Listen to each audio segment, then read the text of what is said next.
For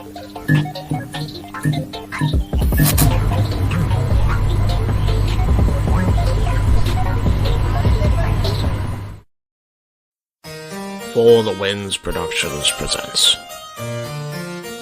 a Simple Man's Brand production in conjunction with J. Hebert Studios. And now, a simple take with Noah Foster.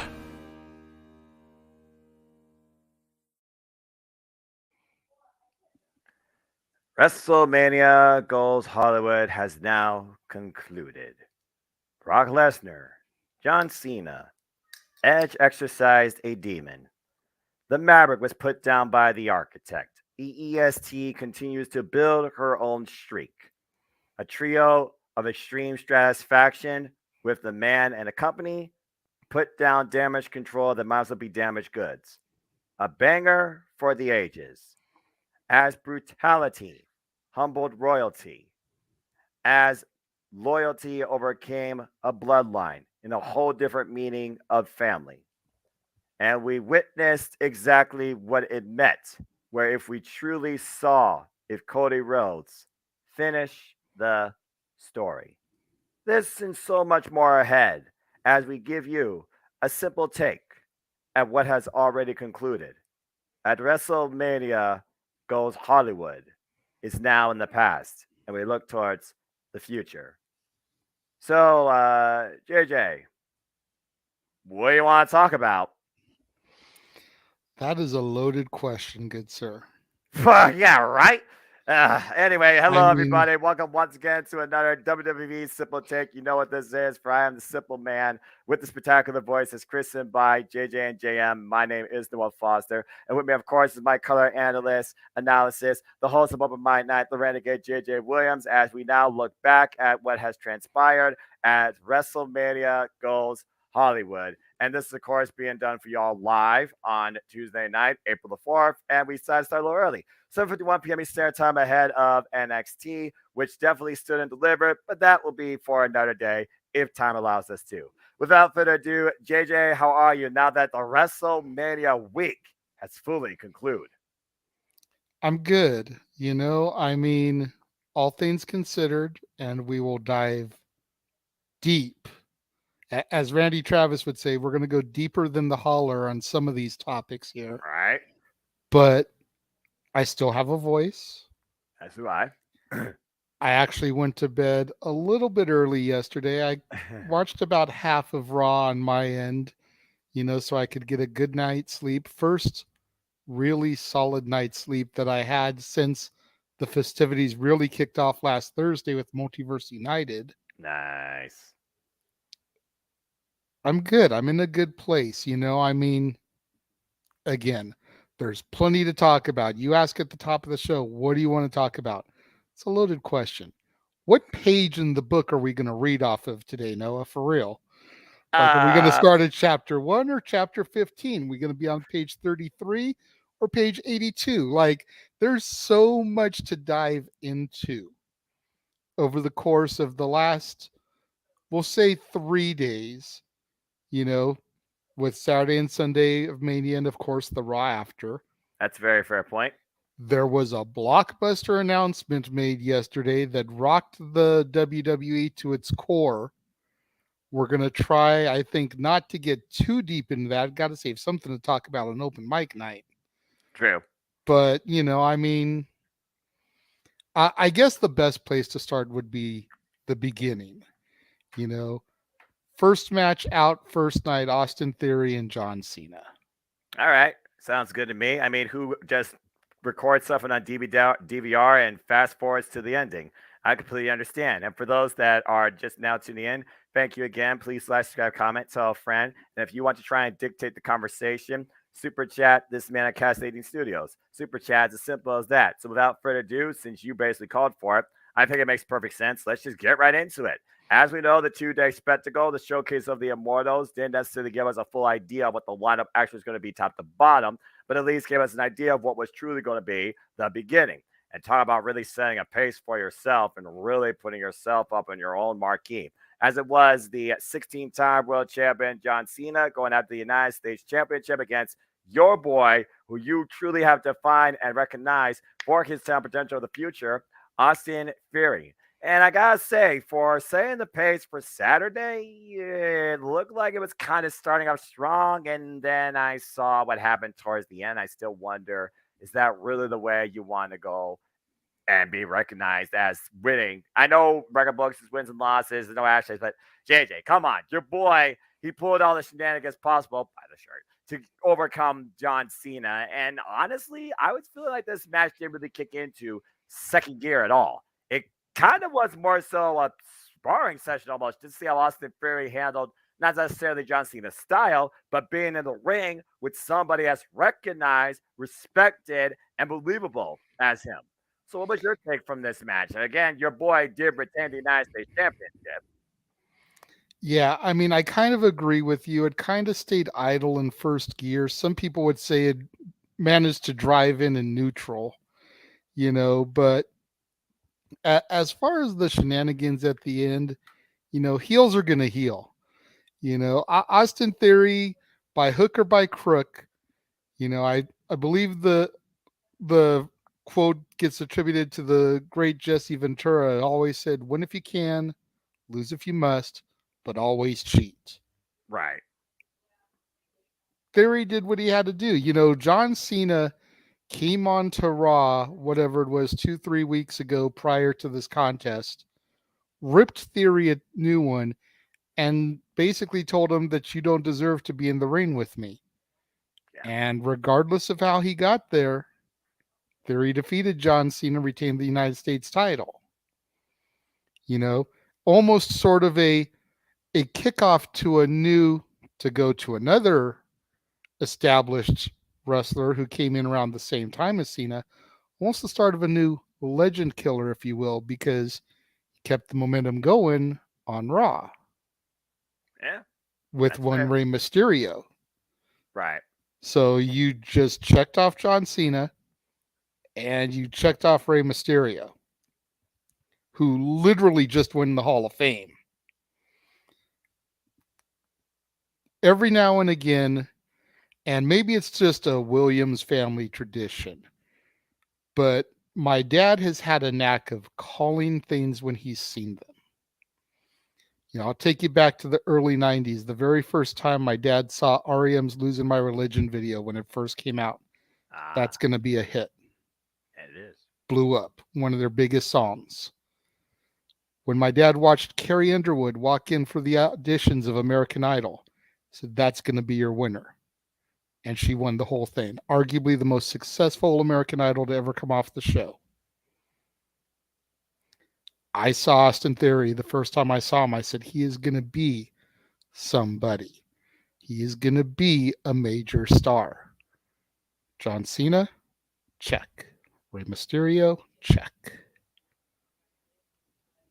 It's a fair start. It's a fair resume. Also making history as the first ever participant inside the Elimination Chamber to defend the United States Championship and defend it successfully. And he also did win it back at Survivor Series War Games last year, overcoming both Seth freaking Rollins and the almighty Bobby Lashley. I did say when Austin Theory was first signed, he was endorsed, I would like to think, as a self-proclaimed Paul Heyman guy when Paul Heyman handed his contract from Evolve Wrestling and hit up in NXT and found his way in the beginning. Took a moment, but there's no arguing that Austin Theory, he is setting a strong start to his young WWE career at 26 years of age.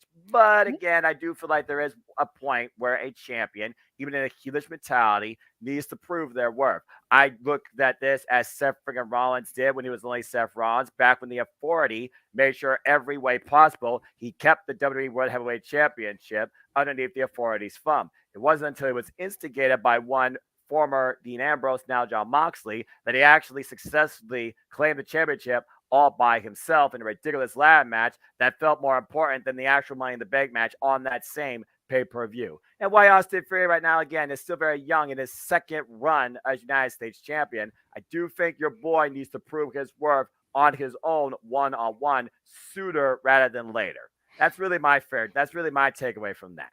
I will concede that, and you made an interesting pun there. Bringing up how Austin Theory needed to find his way in NXT. Exactly. Let's make sure that we point out that although the Way was very dominant this weekend, they had their moments on Stand and Deliver. Austin Theory had his moment on the grandest stage of them all. Fair point. But Johnny again, Gargano had to come from the main roster back down to get his retribution to have a moment. right, Johnny Takeover. Just throwing that out there, I'm taking nothing away from the Way. I'm taking nothing away from their success this weekend.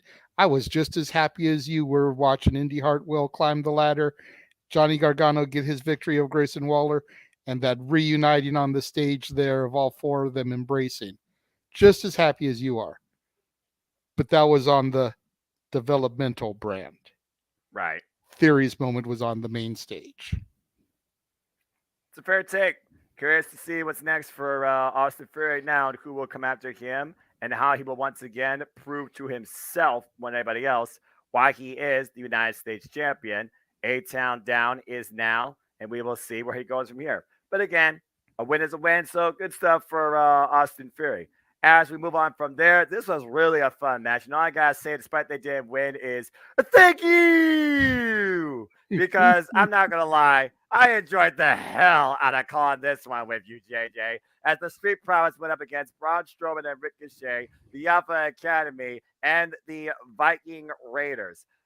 What's funny is a lot of people across the team and the galaxy picked the Viking Raiders as the most valuable candidates to win this match. But it was the Viking Raiders WrestleMania debut. With this whole idea of Otis becoming a thing, Alpha Academy stood strong together as the duo we know him as, former Raw Tag Team Champions, might I add. Heck, they contended for the Raw Tag Team Championship with the Street Profits last year against RK Bro at WrestleMania. And speaking of the Street Profits, as we saw, was the Street Profits that came out on top with Montez Ford, once again giving Kobe, RIP, a run for his money when it comes to airtime and balling. And I've never seen Braun Strowman's Express derailed like Angelo Dawkins did.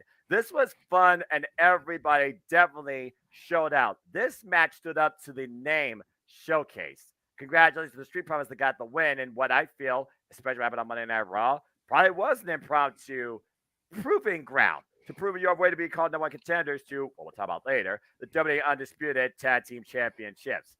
But honestly, JJ, I had really no cons with this match. Everybody stood and delivered, pun intended. Everybody looked very strong, and the Street Profits were the one that won. Yeah, I mean, my only con for this match was the fact that I didn't pick the right winner. As much as I love the Street Profits, I did bet against them. I went against the Bald and the Bearded, as I've dubbed them. Just because they really seemed going into Mania like they were pushing Strowman and Ricochet like to the moon, Cameron Graham style. And we still don't know what that guy is, ironically. But I mean, I was surprised there was no Maximum Male Models involvement. Alpha Academy just stayed Alpha Academy. There was no tease of the Otis. That really surprised me with what they'd been doing on Raw over the past few weeks. The derailing of the Strowman Express, aside from Braun coming off the top, I thought was honestly one of the high spots of the match because, as you pointed out, I don't think anyone's ever derailed it before. That's my knowledge. Chad Gable was above and beyond the MVP in this match. People sleep on him way too much. I would love to see once they split, because we all know Otis will probably become a thing sooner rather than later. I'd like to see Gable with an IC or a US run. Yeah. But this match, like you said, was just pure fun. It was a great showcase. Definitely played out a lot better than the female one, which we'll get to when we get to it. Yeah. But I mean, we talked for a while, pretty much on all the prediction shows and even on open mic night a couple times, about these matches being throwaways. Right. I've joked before that the Meacham Multiverse of Media does have eyes on it by those in Titan Tower. I'm pretty sure that people saw that and was like, oh, this is a throwaway? Hold my beer. Prove your worth. Oh, I'm on this card just to hold a spot. Yeah, I'm gonna show you that I can steal the show. Yeah, they Work it. showed up and they showed out. Period. Chad Gable again. He needs a single champion run. That freaking Chaos Fury to Braun Strowman was absolutely ridiculous. And then you had the Tower of Doom crossbody combination by everyone involved, and every chin got jacked by a knee by one of the Viking Raiders, summoned by Valhalla, channeling some sort of weird omen. And again, what can you not say about Montez Ford when it comes to his charisma and in-ring athleticism and capability? Trying to outfly and out-hype Ricochet. And I think he succeeded. And Braun Strowman did something I thought I would never see. Move off the top rope, WTF, even if he crashed and burned. Everybody definitely made sure that you remembered what these tag teams of sorts, even though there's only truly two tag teams at the forefront for the longest time, they truly showed you why this was a showcase. I have nothing but good stuff to say about this. And again, it was the Street Profits that got the win in the end. So congratulations to them. As we saw what it led to on Monday Night Raw, but also, hey, they wanted the smoke. They got the smoke, but then they got smoked the following night. Spoiler alert. But either way, to make a name, to make a moment for yourself at WrestleMania, that is kind of what it's about at the forefront. Absolutely. But, with what happened on Raw really makes me wonder, because leading into this, Street Profits had been losing a lot lately. Mm-hmm. And then granted, I understand you're probably not going to defeat the newly crowned champs, which again, we'll get to when we get to it, but like a schmoz, a DQ, something to make both teams still look strong. I gotta wonder how much longer the Street Profits are going to be okay with losing before they just are dissolving. Again, it wouldn't be the first time that we've seen a tag team in WWE implode, and unfortunately, that does seem to be more of a constant thing, to say the least. What definitely imploded, though, well, or should I say, burned, was definitely this. I'll say it once, I'll say it again, and I hate saying it. He is a freaking viral disease. Try to avoid being one, people. But there is no denying he belongs, damn it, if not more so than some of the other people on the roster in a WWE ring. And I just puked a little bit in my mouth admitting that. But I digress. Damn it. I know how much it pained you to acknowledge that, Noah. Yes, it does. Damn it. But damn, was this incredible. As the Architect took on the Maverick, Seth freaking Rollins took on Logan Paul one-on-one after Logan Paul got a zip line, by the way, on his birthday nonetheless, and a prime endorsement with a prime mascot at ringside. And Seth freaking Rollins conducted the largest orchestra I ever seen, led by an actual conductor for his own maniacal symphony. As soon as the bell rang, all jokes were put to the side. These men, they was put up and shut up from the freaking beginning to end. They put out all the damn stops, including KSI even. I did not expect that guy to show up at WrestleMania, but that's who was in the. I swear, for one moment, I thought that was R-Truth. And I thought it was going to be like my bad. Because it's like, what the hell? But yeah, KSI guy, he had a ridiculous splash. Logan Paul shows the actual height and capability of his in-ring agility, pulling out a freaking coast-to-coast at one point. And yes, they're better buckshot layer than Heyman and Page. Damn right. Damn it. And then, of course, Seth freaking Rollins, he put everything out possible, including the damn pedigree, and still couldn't put down the Maverick. In the end, though, he finally stopped him in midair, stopping at coast-to-coast with a freaking midair collision super kick, and burned it down at WrestleMania, getting his first win on the grandest stage, literally in 4 years. While Logan Paul, he finally lost at WrestleMania for the first time, even though it was only his second appearance, and he's only had 5 original matches. To think that this guy wouldn't resign as somebody speaking of business, that'd be a huge loss for WWE, in my opinion.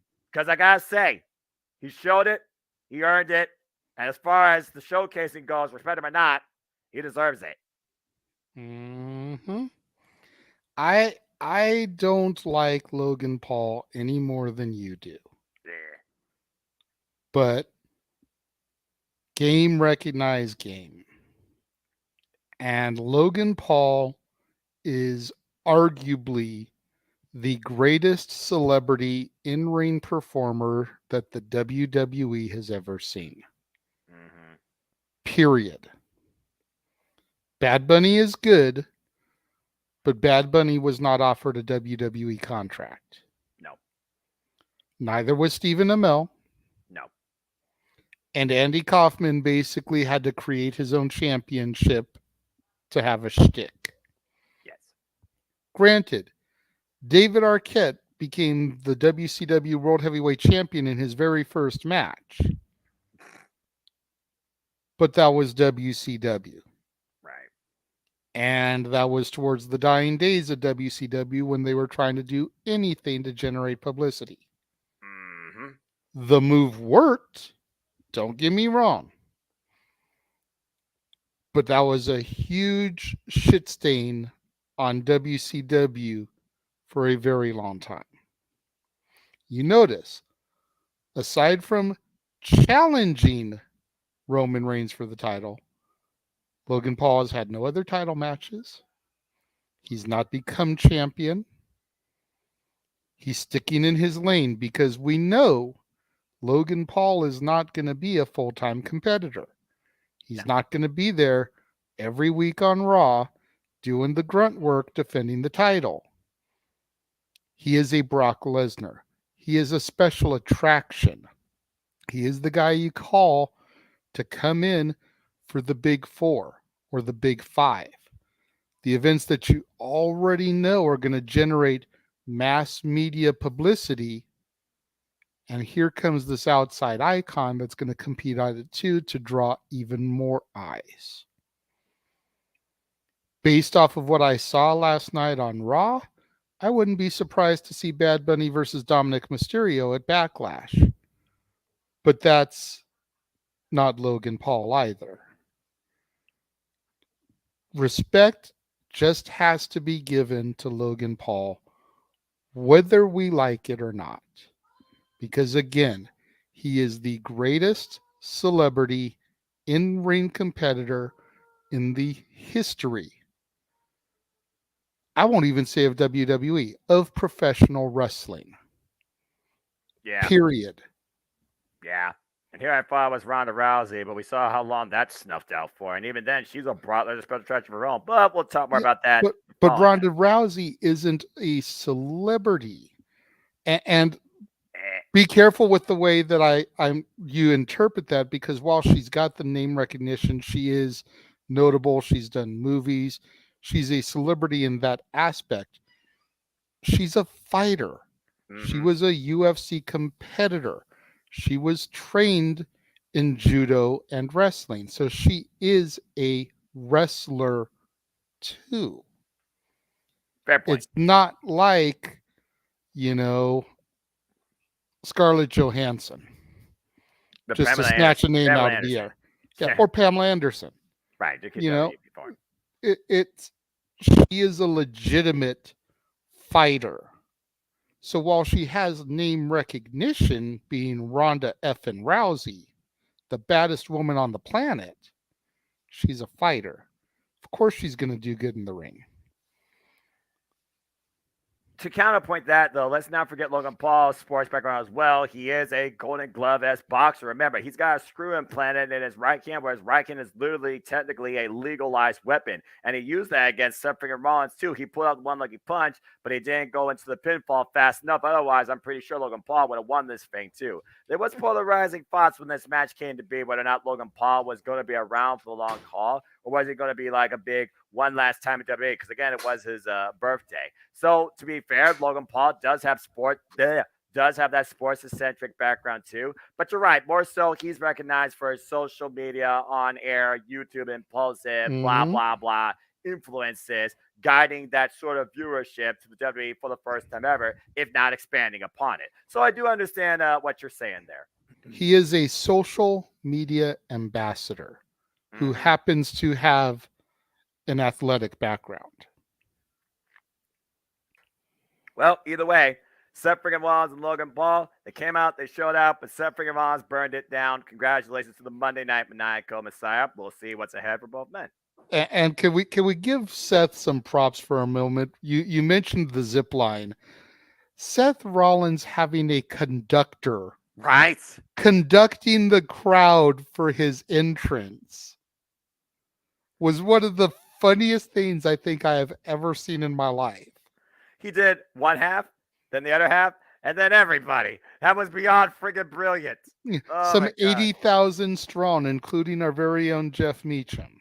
That's right, because good old JM was there live on set. I know he had a one of a kind time, just like our other friends like Datia and like Sienna's Coach Chanel. And I'm glad they had a wonderful time too.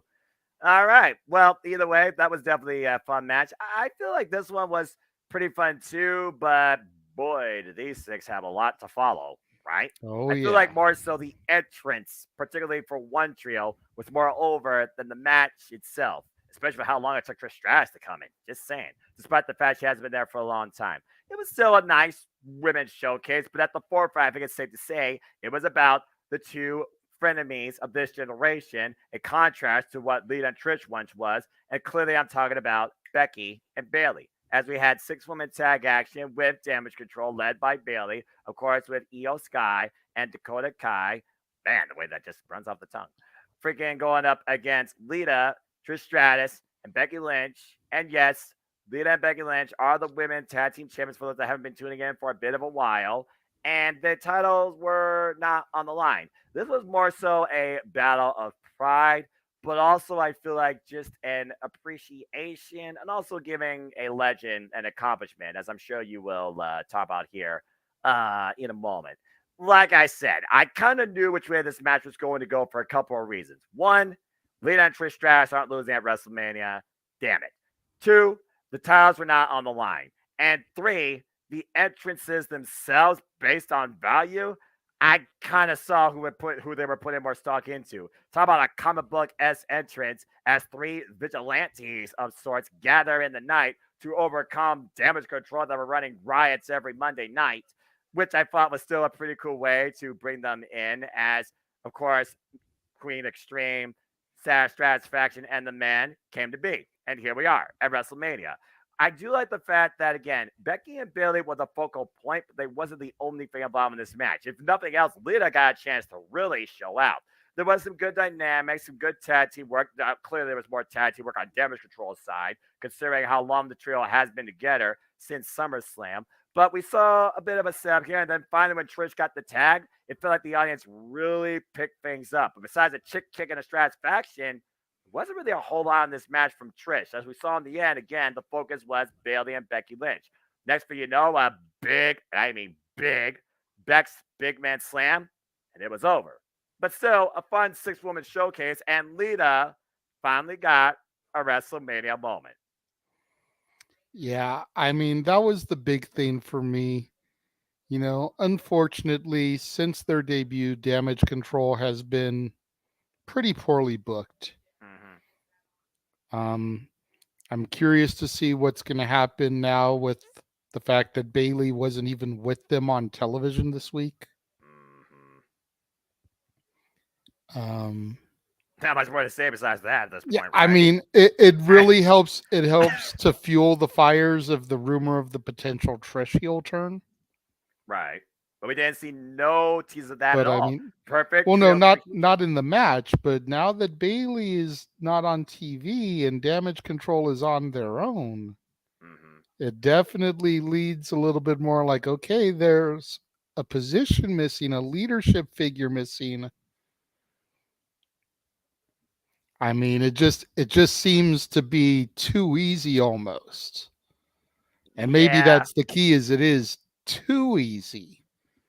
But my only gripe about this match is that I wish Lita had been the one to get the pinfall.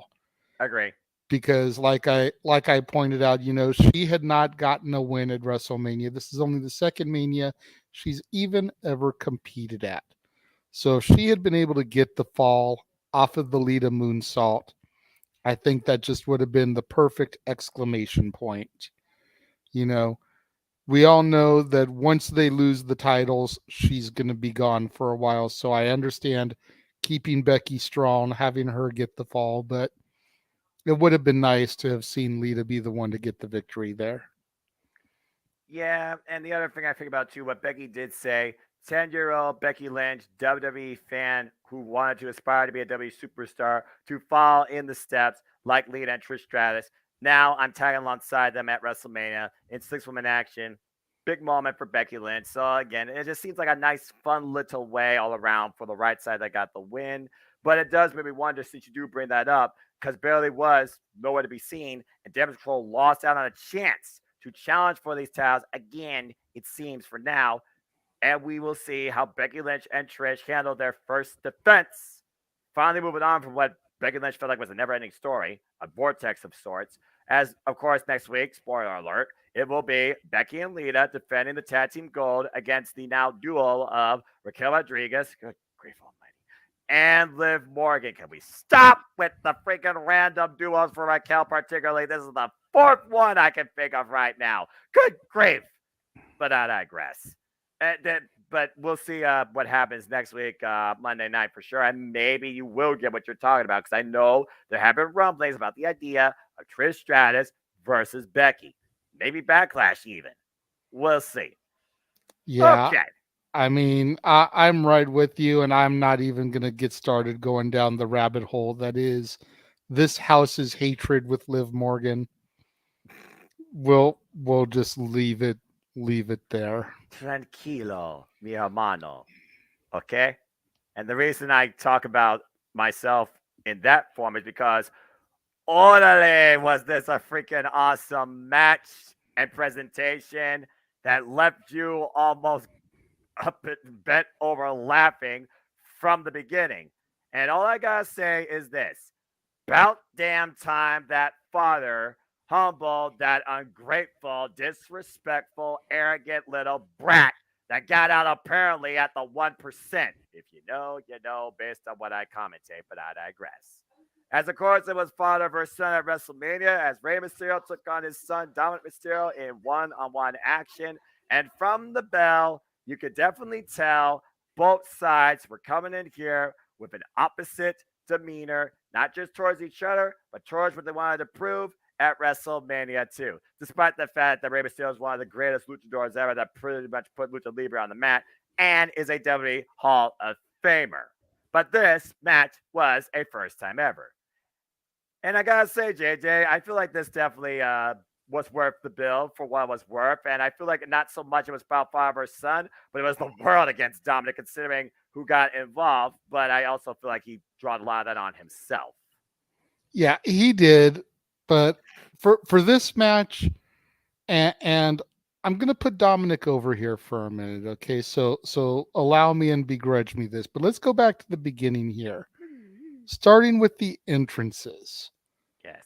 I mean, Dom's entrance was out freaking standing. Starting with the cinematic, movie format of him in jail, having the cop come, putting the cuffs on his hands, taking him out into the paddy wagon, and then the paddy wagon coming into the arena, opening the doors, getting him out. Like, can we play the ex-con Dom up anymore? For Not real. that I can think Like, of.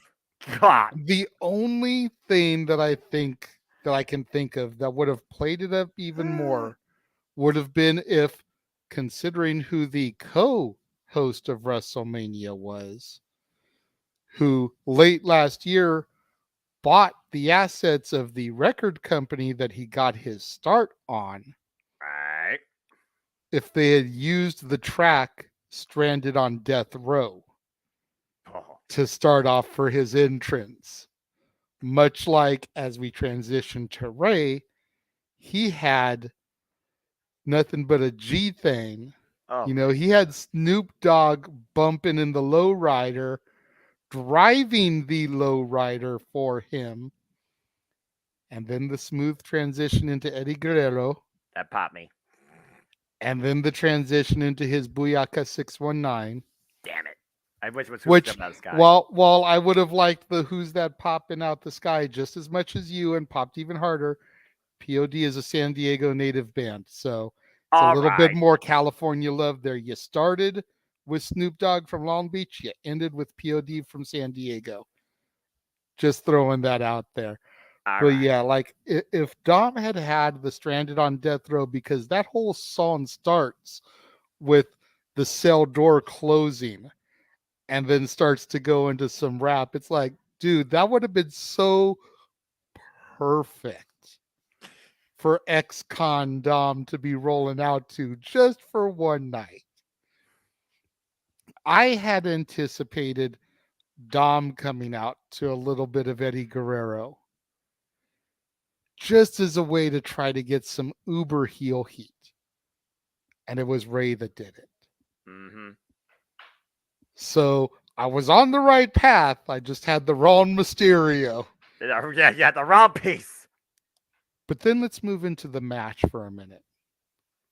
A lot of people just 1 year ago, when the Mysterios were taking on Logan Paul and The Miz at this very event, were criticizing how horrible of a worker Dom is.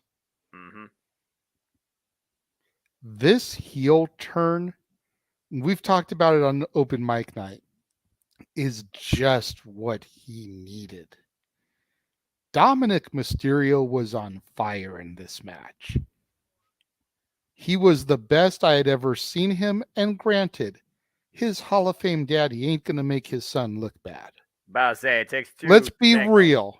Just saying. Let's be real. Daddy ain't going to go out there and make his son look bad. No. But Dominic looked the best I have ever seen him. And much like Logan Paul, we need to give Dom his flowers. He was impressive in this match. And if that is what Dom can really bring to the table, if he's allowed to let loose, put the U.S. title on him. Put the IC title on him. Something. Because Judgment Day has been struggling for gold for way too long. I'd love to see him and Priest as a tag team.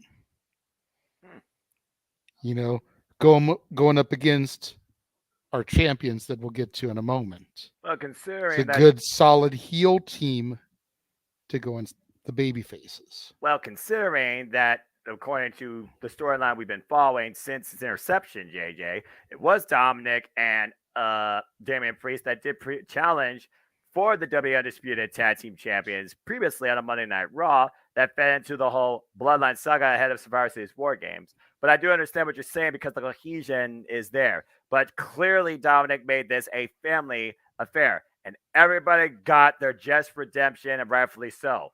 And I realized maybe my commentary was a little bit over the top, but I'm sure I wasn't any more crazier than Michael Cole. Even Corey Graves at one point couldn't even condone Dominic's reaction, especially throwing a drink in his own sister's face. For Mysterio's daughter, the family getting involved at ringside, about damn time that mother put some discipline on their damn son. That's part of the problem with this generation. No discipline by the parents. And you wonder why people are, I'm not going there. I'm not going to be political. But good anyway. Call. I mean, Ray took his belt off to start spanking Dom. Took him to woodshed. When I told my girlfriend that, she was like, yes. Because nowadays, if you do that, that's a crime. That's domestic abuse. That's Child Protective Services on the phone.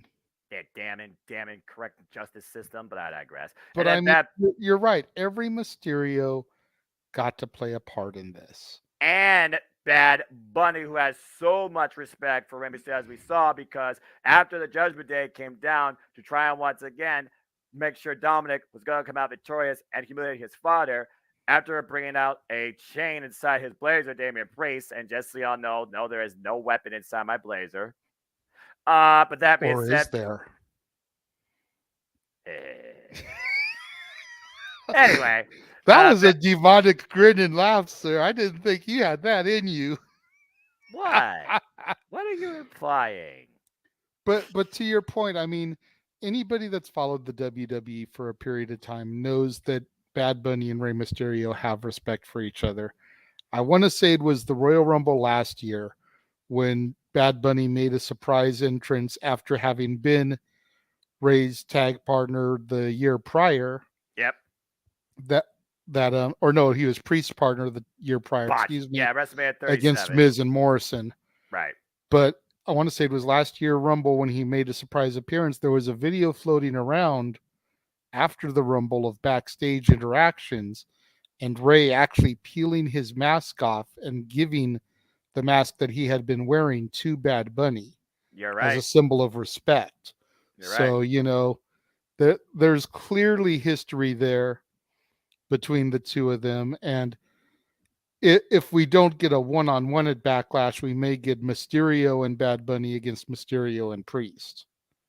Well, considering what we saw at WrestleMania when Bad Bunny took the chain and prevented Dominic Mysterio from clocking his fodder, and he finally hit the 619 and dropped the dime, and Rey Mysterio and his family stood victorious in the middle of the ring to a ovationally happy SoFi Stadium, over 80,000 plus. And then we saw what happened on Monday Night Raw once again, when Dominic tried to basically put Bad Bunny in his place, was just there as a fan. And he got his jaw jacked twice, but then David Priest gave South of Heaven and sent him through the announcement where he might have, quote unquote, separated shoulder. Yeah, I think you're on to something considering Rey Mysterio lost to Austin Theory in exhibition, faced Dominic's interference, and continued laying down the punishment on him too. I think you got your Backlash main event, but we'll see. At least semi-main. Yeah, possibly. At least a semi-main. I mean, we don't know if the Bloodline's going to be involved in Backlash. Clearly, they would be the main event if they are. Yeah, what happened last year at Backlash? I'm just saying, was that worthwhile? Jeff Meach forget just like, oh, screw this, pull the plug, click. Because the same thing happens again in Puerto Rico. I still don't blame him. That being said, congratulations to Rey Mysterio. Serves you right, Dominic.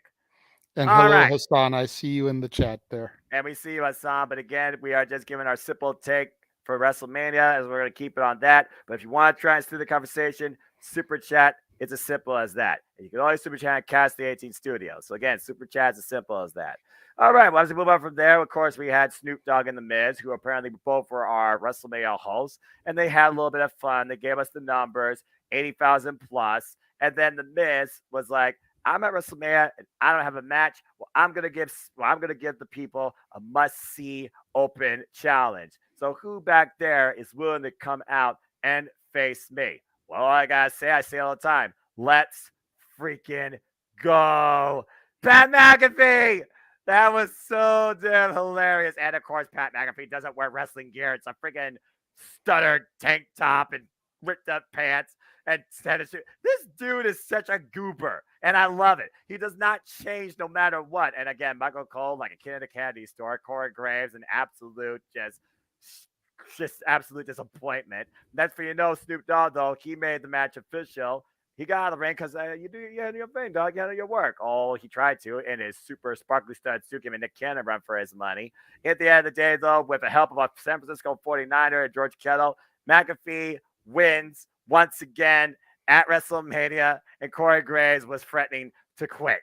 That was such a fun little segment. I just had to freaking get it out there because that was so much fun. Now, the reason I say that first, why I don't have a banner, let's be honest, that was an extra because we were like, okay, how you handle the card order considering what you booked officially as your main event versus what in principle should be the main event. That's why I wanted to talk about that first, because both these matches were incredible, but I still stand by principle. The Royal Rumble winner is the main event of WrestleMania, but I will keep it in order based on the way we called it, just so we stay congruent. But again, bow down to the queen if you want, because what Charlotte Flair did against Rhea Ripley with Jessica Carr in the ring in a first time ever all women's presented championship showcase at WrestleMania was truly spectacular. Historic. Yeah. Historic is the best way I can describe it. It was a moment. It really was. It was something that had to be seen, to be taken in, to be breathed in. You sit there and you think, How come this hasn't happened before? We had Lillian Garcia as a ring announcer for years. Mm-hmm. There was even a time when Jacqueline would special guest referee. Mm-hmm. How did this not happen until now? With Jessica Carr in the ring, and you could tell she was nervous as fuck. Yes, she was. Meacham pointed it out on the open mic night. Her counts are usually very crisp.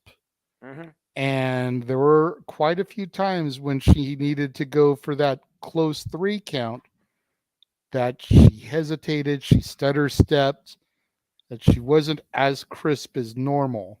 No. And I think a lot of it had to do with the moment.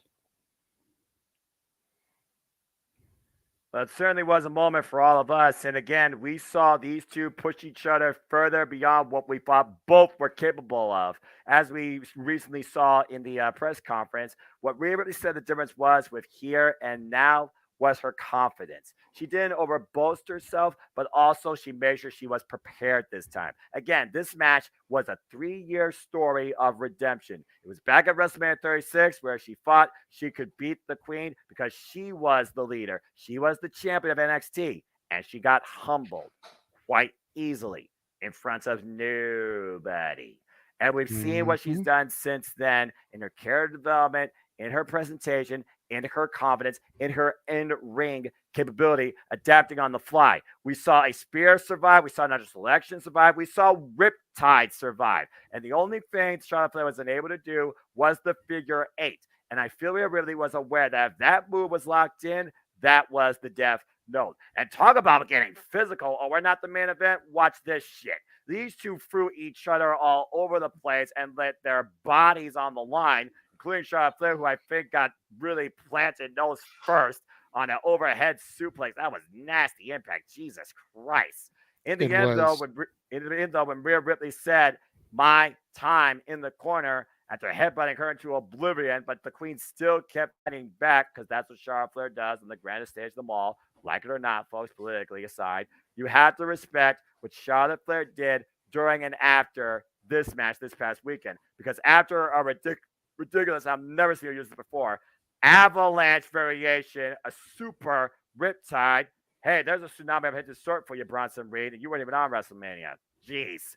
Rhea Ripley made sure to humble royalty, and now will take her brutality to Friday Night SmackDown as the new WWE SmackDown Women's Champion. And not only that, as Charlotte Flair looked up at ringside and even humbly clapped and realized, yep, you did it. You earned it. You finally are there. Now let's see if you can hold on to it. But she also is the first woman to be an absolute WWE Grand Slam champion. NXT UK, NXT, Monday Night Raw, SmackDown, Women's Tag. She completed the entire picture at 26 years of age. Did she ever Congratulations, Rhea hold? Ripley. Oh wait, yes, the NXT women do have a tag title. Did she ever hold that? She wasn't there when they were incepted. Got it. Okay. So that's probably really the only thing for her left to do would be to make a drop down visit and get those with somebody. Well, I feel like at this point she has the greatest prize of all, and it's not the SmackDown Women's Championship. It's a victory over Charlotte Flair at WrestleMania in what truly felt like a main event, as the Royal Rumble winner should. Damn it. Again, incredible stuff by both. You cannot deny that this was absolutely one of, if not the, to some probably match of the night, considering the degree that people wanted to see Rhea Ripley get the victory. Agreed, agreed. And I will give Charlotte her credit. It's very hard for me to do, much like it's hard for you to give Logan Paul credit. Yeah, let's just put it out there. We both I got will humbled. I will give Charlotte her credit. Like I said on the call, whether it was sarcastic or sincere, the round of applause she was giving from sitting down on the floor by the ring apron Mm-hmm. was definitely noticed. And then she took to Twitter congratulating Rhea.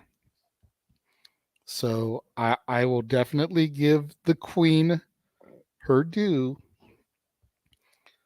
The only thing that cheapens it for me, if that's the right way to put it, is the fact that I've now learned that Charlotte is going to be taking another one of her hiatuses to do bodybuilding competitions. Hmm.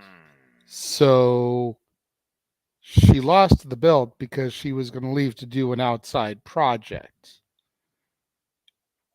Kind of cheapens it just a smidge because we know she's not going to be around for the next couple of months to really try to get those rematches going with Rhea and have Rhea prove her worth even more.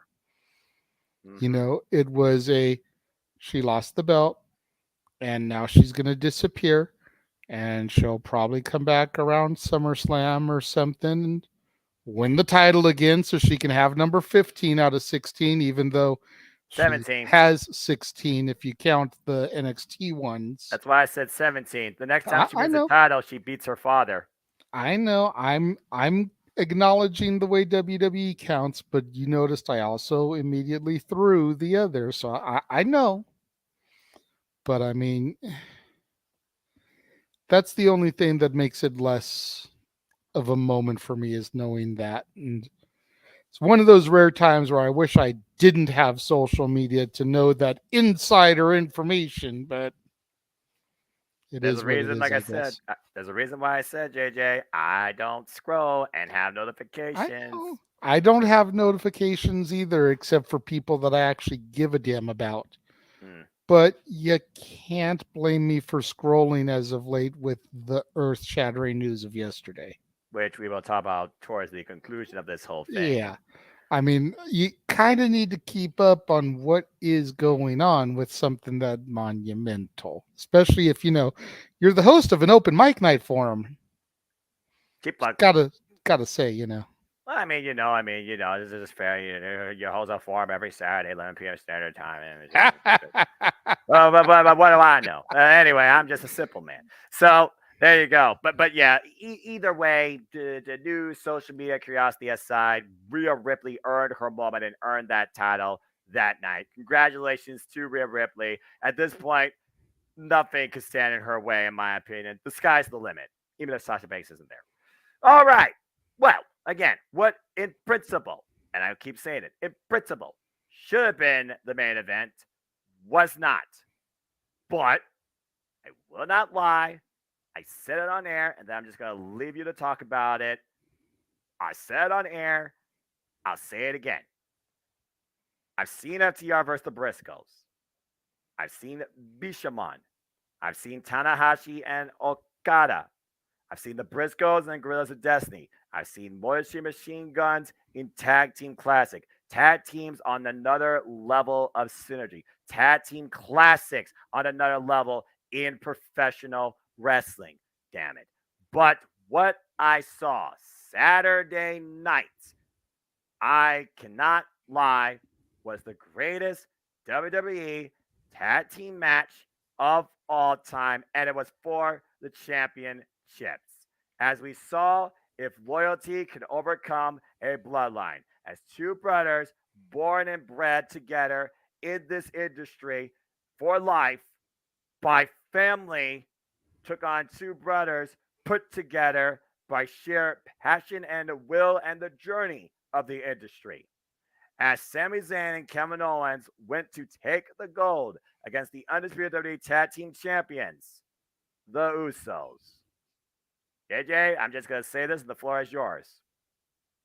That is tag team professional wrestling, damn it. Absolutely. Before I engage in this conversation, let me just point out Paul in the chat there. I appreciate you putting that in there, Paul. Please try not to spoil anything going on NXT. I'm sure Noah will go back and catch the highlights, and I don't get it until 8 o'clock Pacific time, 11 o'clock your time. East versus So, West. that being said, this match.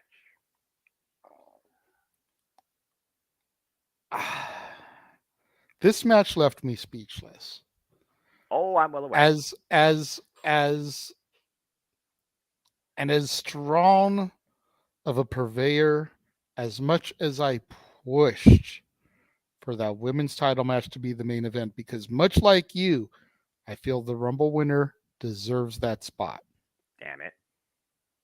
I can now see why they gave the main event spot to this match. I honestly don't know where else I could have put this match if not the main event after seeing everything that transpired. It's a bitter pill to swallow, but I swallowed it. Seeing two guys, Sami Zayn and Kevin Owens, that I watched literally start breaking into professional wrestling. Damn it. 27 minutes up the freeway from SoFi Stadium at the Los Feliz Jewish Community Center, better known as the Sweatbox, where 18 years ago to the night I walked into my very first Pro Wrestling Guerrilla show. And the main event of that night was Super Dragon, a man who got referenced by Kevin Owens in the press conference, Moreover than defending his PWG championship in a triple threat against El Generico, Sami Zayn, and Kevin Steen, Kevin Owens. So my very first night at that promotion, I'm seeing these two guys in the main event, challenging for a championship. A belt that at that time had not become a world championship, mind you. It did become one over time, but it wasn't yet. It was still local, regional. And then to be sitting here 18 years to the day later, watching them come to the ring with the PWG logo on their shorts. both of them. Owens is saying fight, and I can only assume Sammy's saying fight, but in Arabic. Taking on arguably the greatest tag team in WWE history. At 622 days. Yeah, not reign. modern day history, as some people say. History, period. Defeating them. Pinning Jay after 3 haluva kicks. And being able to hold the undisputed WWE Tag Team Championships high above their heads in a city that, as Owens and Zayn said the week prior on Raw, just as much as Canada, is responsible for them being who they are today, was an emotional moment that I was not ready for, and it took everything in my power to not completely break down on the air. I saw. The only thing that took me out of this match and made me still say the women maybe should have been the main event. I counted, not including the duel, but I counted 18 super kicks from the Usos. Super kick party. And if you count the dual kicks as one, probably got up to 23-25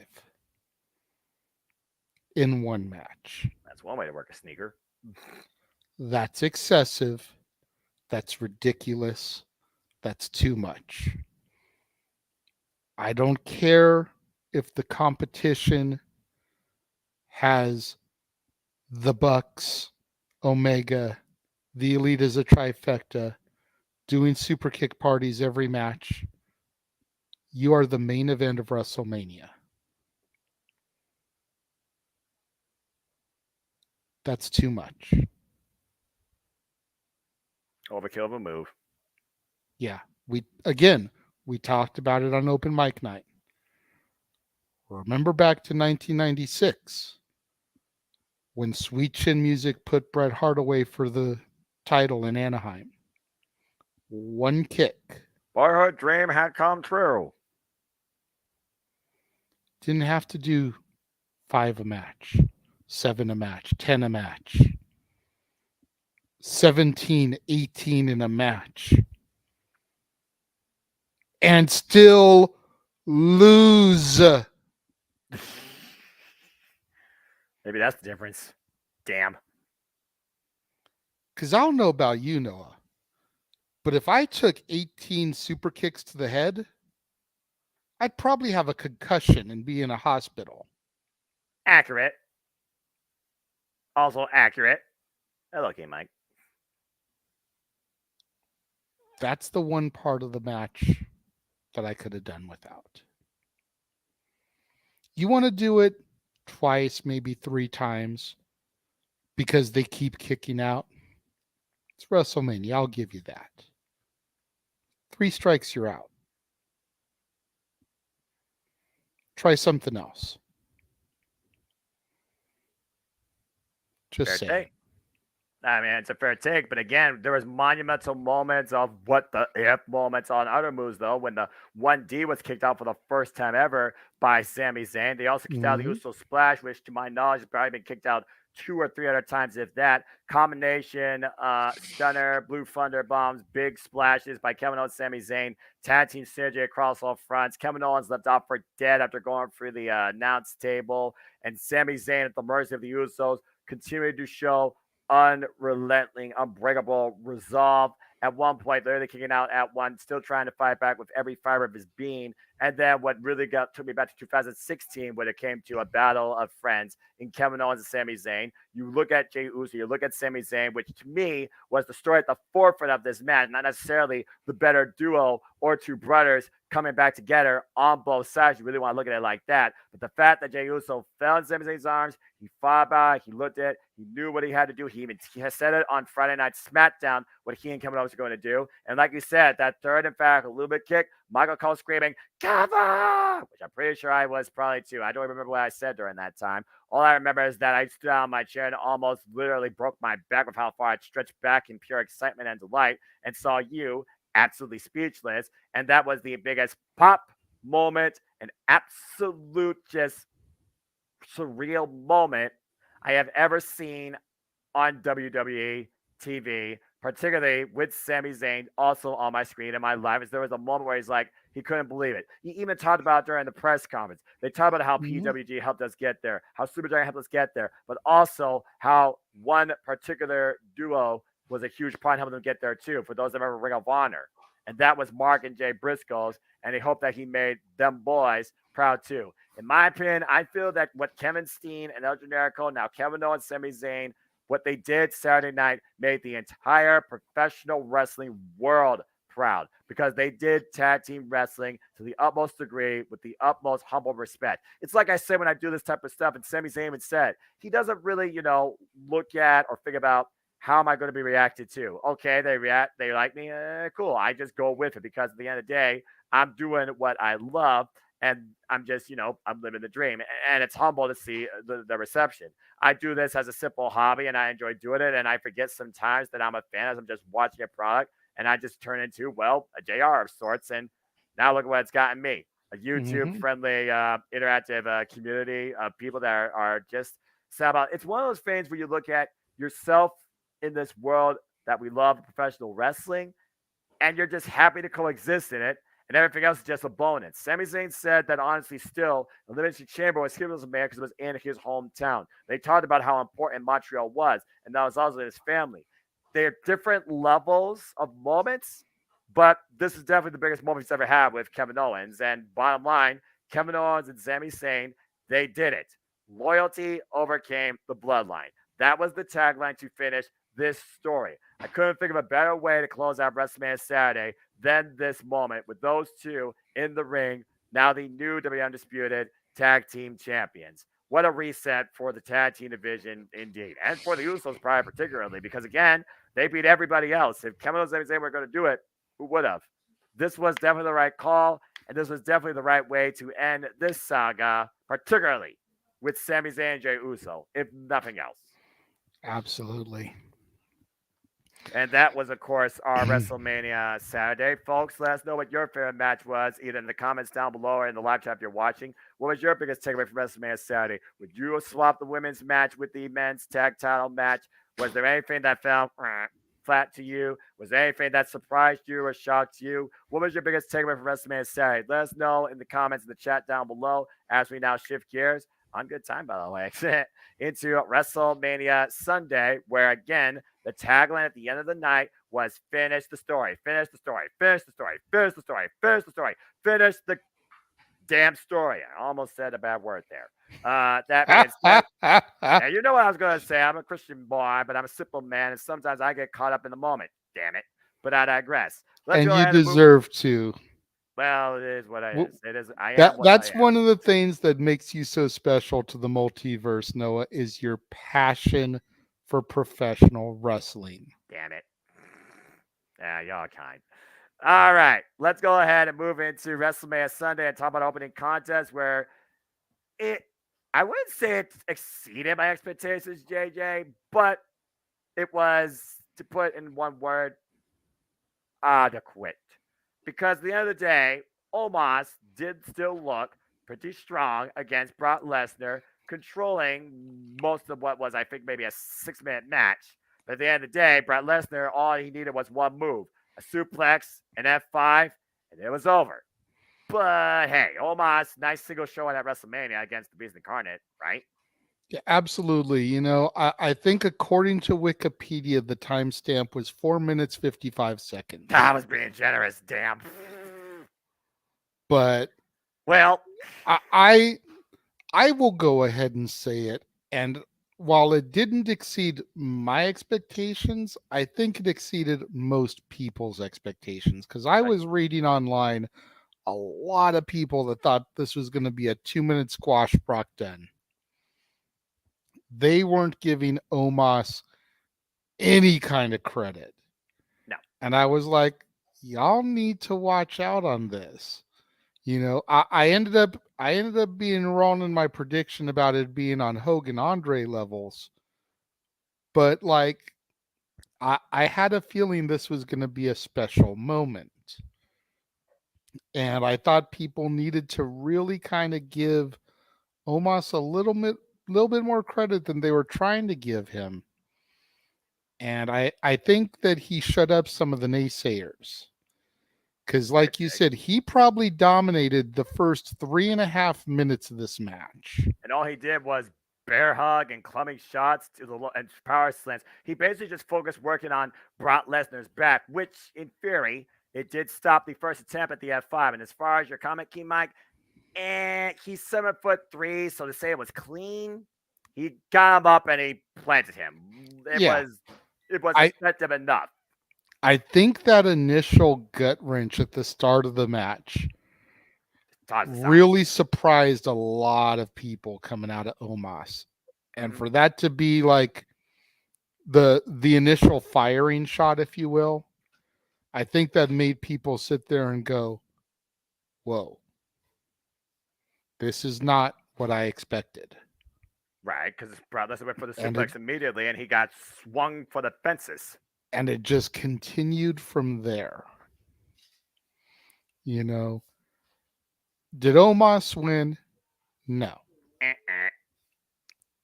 But does Omos still look like a monster? Yeah, I think so. Yeah. I don't know about reforming of the Hurt business at this point because I feel like we should have seen something come out of this. Yeah. Especially since Bobby Lashley wasn't on the card. Oh, yeah. He was pissed off about it, too. I think that Bobby could have come out, interjected himself, helped Domas defeat Brock since he's already got that history there with Brock. Right. Rejoin MVP and be like, kind of like a CM Punk. Do I have your attention now? You didn't book me for this show. I made a statement on my own. Well, I will say this. I feel like Omos did more in a shorter period of time than Big Show did with Brock Lesnar in a longer period of time in their match. Just putting it out there. Mm-hmm. So we'll see what's next for Omos and MVP, but it still hurts me that they didn't go with the handicap idea and bring Shelton Benjamin into the picture, or that Bobby Lashley wanted to go after some revenge and, include himself into this, whether it was on MVP or his own behalf. There are different ways this could have gone, but I still saw the result the same in the end, because you're not going to have Brock Lesnar lose at WrestleMania in a non-title contest. Keep in mind, no title was on the line here. At least it wasn't disqualification. I'll give him that much. Okay. Yeah. Well, again, you gave a fair shout out to this match of human anomalies, as they kind of are trying to sell it as. This right here, though, seriously, was Ronda Rousey on her cell phone the whole time here? What was I watching? I really feel bad considering the quality of talent in this women's showcase, they call it. But if Stone Cold had a shirt that said "Arise or Hell Leave," I feel like a shirt for this is tag, armbar, leave. Because literally that was the story, if you want to call it that. The Karens had a little bit of offense going for them. We saw Raquel chuck Liv over the top to the floor. I don't even remember if Natalya and Shotzi did much of anything at all. Shayna Baszler trying to take a limb. Ronda Rousey, a single tag, a single armbar, a quick tap out, and a sudden win that UFC guy would have been like, it is all over. Just like that. Damn it, respect your women's division. But hey, I guess, they were on WrestleMania, right? That counts for something. But jeez. Shotzi and Natty did get a little something. They were able to pull off the heart attack. And Natty went for her traditional double sharpshooter. Right. I know Chelsea was one of the two in that one. I forget who the other one was in that. I know it wasn't Sonya. I don't remember. It might have been Liv. I think it was Liv. It was Liv Morgan. It might have been Raquel. But in any event, it was not Raquel, that much. It got her double sharpshooter off. They got a heart attack. So they did get a few spots in.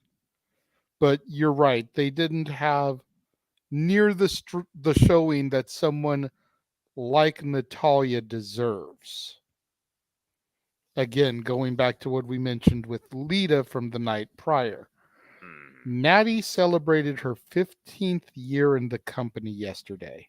You shared that tweet for a reason. And she has not had a major Mania moment yet. Nope. Think about that. That's abysmal. That shows exactly what WWE truly thinks of her. And if it wasn't for her legacy, her uncles and her father, she probably would have been bounced by now. But you consider everything that WWE had to try to do to make amends with Brett. You really think that they're going to terminate her and lose everything that they've built back with Brett? Not happening. No. Shayna Baszler lost a boot, and she still got the win. I mean, I'm glad to see Shayna Baszler get a win at WrestleMania, considering, again, it would have been better if she had gotten the win, though. Shayna put in the work. Yeah, Ronda Rousey put in the arm bar. There's that. Yeah. Like, I love me some Ronda, don't get me wrong. True. But Shayna did the work. Ronda got the credit.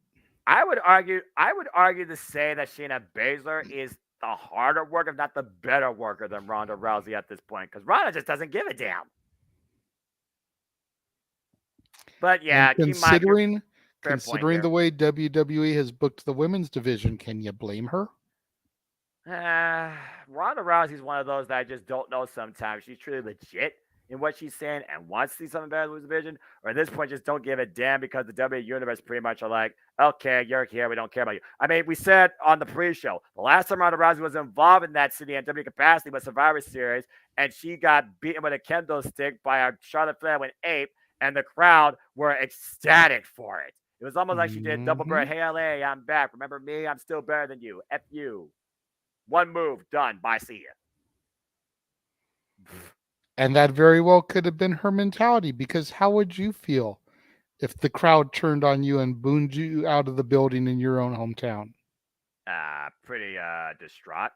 And I'm just So you can imagine how she felt. Just throwing it out there. Yeah, I mean, if nothing else, Shayna with Ronda now, I mean, I guess it's a lighter workload because, again, you work on Ronda's schedule. You don't have to work as hard, but I know Shayna still probably wants to work harder because I still think Shayna's supposed to be a singles champion. And, of course, not the first time Natalya was involved in tag team action. Remember, it was Natalya and Shayna Baszler at last WrestleMania going after the Women's Tag Team Championships. It was Raquel and Shotzi and Chelsea Green and Sonya Deville's main WrestleMania debut, so I guess good for them. Of course, the Virtuosa endorsing Chelsea Green. By the way, happy birthday, Chelsea Green. I hope you have a wonderful one. Still appreciate the hotness, but I digress. And By as the far t-shirt, as we all know I did. there you go. And again, we all know what your household doesn't appreciate, but Liv Morgan, she kind of did a lot more in this match than most of the women in it, and there is no denying that. In fact, she was probably one of the more active competitors in this entire showcase. See, and while the rest of the house hates on Liv, I don't. I'm not going to say I like her. I'm not her hugest fan, but I don't hate on her to the extent that my house does. Fair. It's funny because out of the Liv and Raquel dynamic, I prefer Liv to Raquel. And that's only because I don't believe Raquel is a babyface. Fair. And I've had that conversation with my girlfriend, and we go back and forth about it all the time. She believes it. I don't buy into it. I'm waiting to see Raquel just kind of let loose and go crazy. You figure her nickname in NXT was Big Mommy Cool. How much of Diesel's run was he a babyface? Let me think. Exactly. Towards the end, yeah, but he started as Sean's bodyguard. Yeah. Until he left Sean, he was a heel. Yeah. You're not wrong. So I would like to see Raquel turn heel. And with the EST still as a dominant baby face, she needs a strong, powerful heel to challenge her. And I've said a bunch of times, no, I'm sure you're probably tired of hearing me say it. Pound for pound, Raquel is the biggest threat to Bianca. She is just as strong. She is just as rough. She is just as tough. So a battle between the two of them will make Bianca prove if she truly is the roughest, the toughest, the strongest. But again, brand split LOL. Let's not forget, JJ. Raquel's on SmackDown, and as time of right now we're doing this, Bianca Belair is on Raw, but we'll get to that. And as you've pointed out, what brand split? A brand split, LOL. Sonya Green are good put together. I agree. The dynamic is there, and I'm glad that they both had, the moment. Again, you're at WrestleMania. Yay. But again, thrown together, give us more of a dynamic. How does a Karen argue with a Karen? How does a Karen get along with a Karen? How does a Karen grievance with a Karen? I'm just glad that we didn't see them go to Adam Pearce and complain last night. As far as we know, JJ, on air, as far as we know, ibuprofen. And you mentioned that Raquel is a SmackDown star. Did I not see Liv and Raquel challenge Damage Control on Raw last night? Yes, and they won. And they are challenging the tag champs this coming Monday night on Raw for the Women's Tag Team Championships. So I saw Raquel on Raw, though, right? To my point? Yes, you did. Okay, so she can be on Raw to challenge Bianca? I don't see why not. I mean, Just throwing that out there, Noah. You know. you're not wrong. You're not wrong. A brand split. You're not wrong. Brand split. LOL. I All mean, right. until they legitimately define the separate brands, it's all a chuckle. It really is. It's like IKEA. You just got a bunch of parts in the box you don't use. You just leave them there until you think you're going to need them, or you just, use them for something else. But I'll tell you one thing that definitely may have been as broken as something from IKEA was probably these men's bodies. I'm going to say right now, I probably just saw my favorite Intercontinental Championship match of all time. Damn it. Because the ring general Gunther defended the Intercontinental Championship, and the mat is sacred and the honor of this sport against the Celtic warrior Sheamus, who was looking for the Grand Slam, and against the Scottish psychopath Braveheart reincarnated, the former chosen one, Drew McIntyre. You could call him the Banger Bros too if you want, but the Lean General is the Lean General for a reason. Before I say anything else, I'm just going to say this. Wait. How could... No, I'm not, because, fuck it. I'm still me, even though I still believe in Walter Gunther's mentality.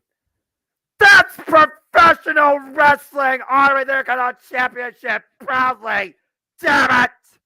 My God, this was fucking incredible. Yes, it was. Holy you should hell. have seen the dirty looks that I got in this house, both straight on and side eye, when I said a moment of silence for the Ring General, as freaking Ludwig Kaiser did his intro. I swear to God, if looks could kill Noah, I would have been dead in my seat. Because as much as I love Drew, as much as I can tolerate Sheamus now,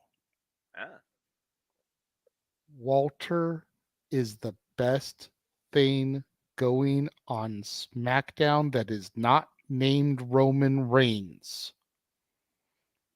Period.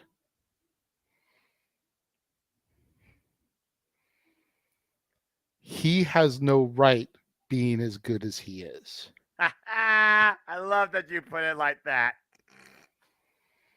You know, I mean, the Triple H says it in the press conferences when he talks about the celebrities. Logan Paul has no business being as good as he is. Bad Bunny has no business being as good as he is. Walter has no business being as fucking good as he is. Damn right. No shit. I would love to see Walter versus Brett versus Angle in their prime. Yes.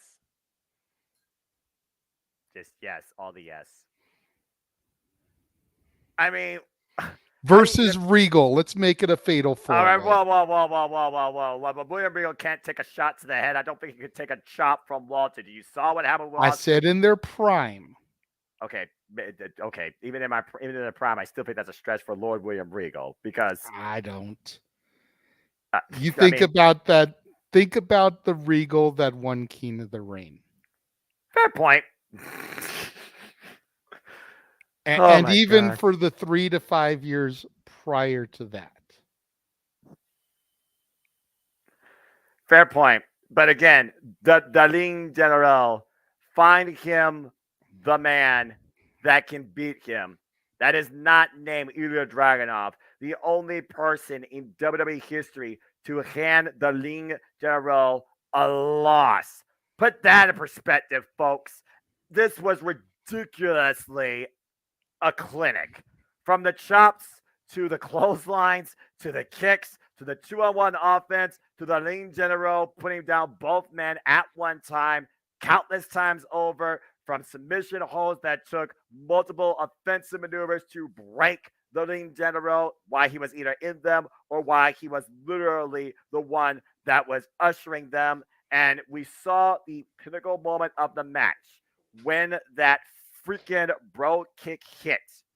It was Drew McIntyre that denied his banger friend the Grand Slam. I said it once, I'll say it again. When that bell rings, friendships go out the window. It's about the Mm-hmm. damn championship.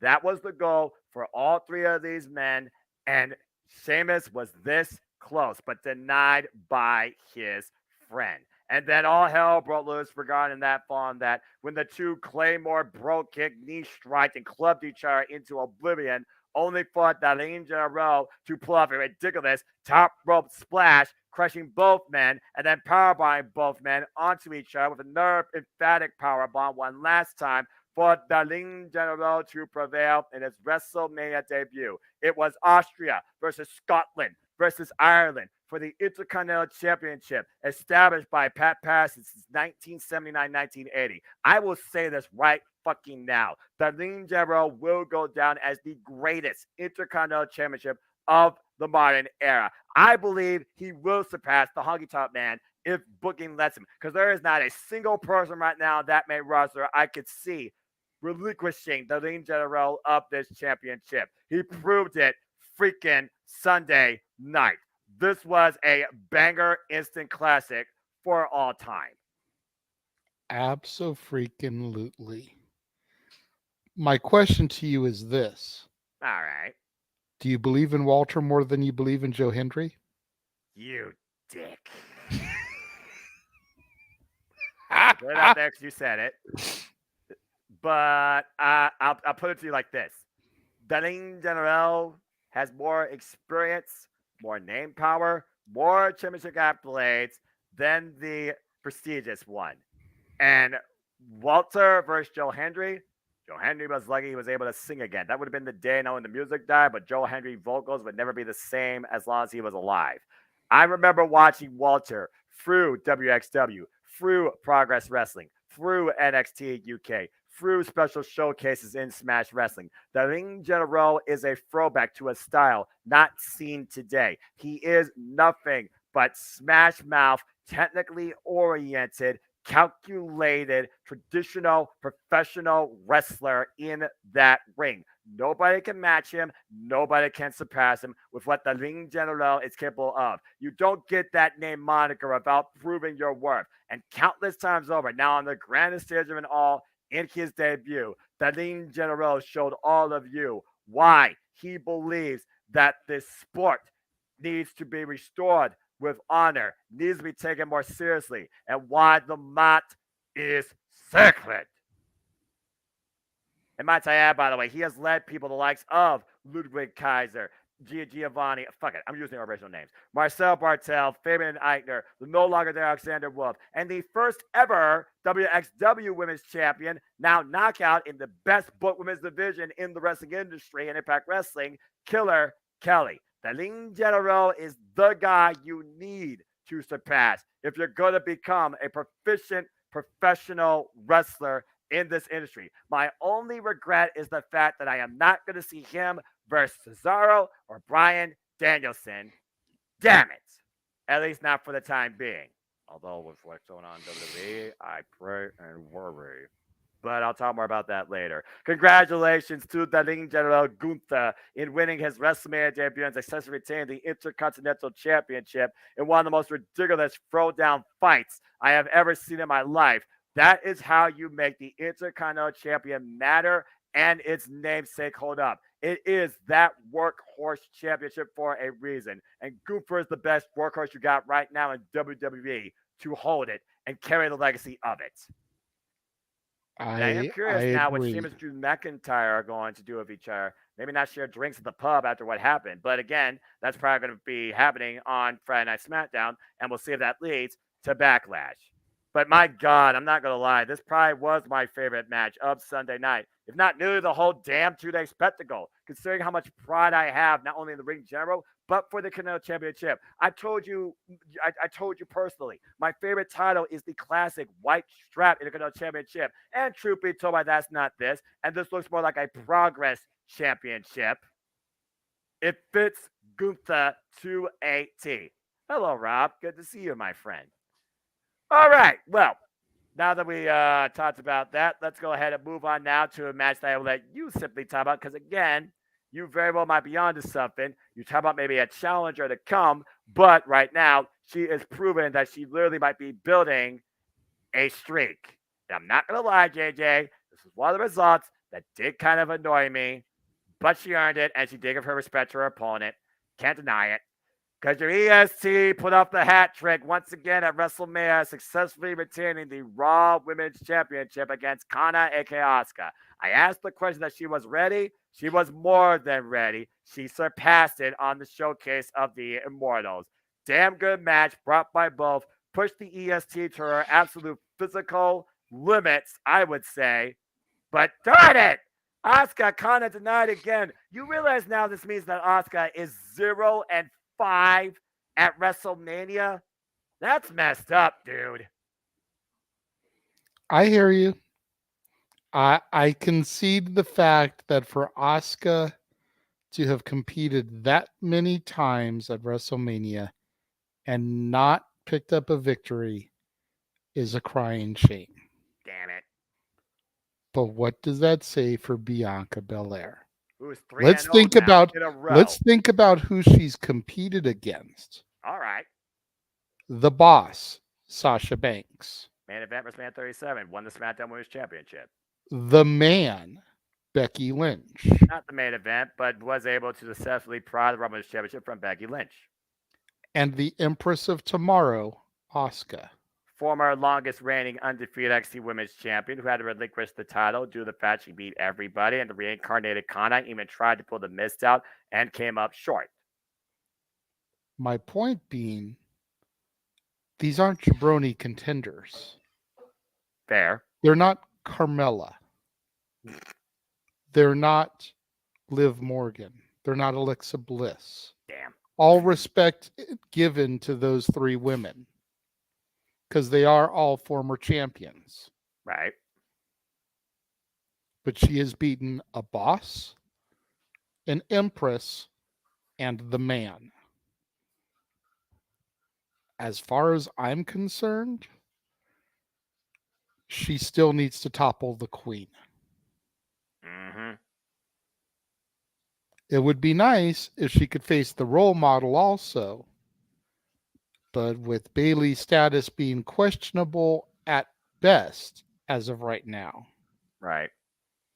I don't know if that'll happen.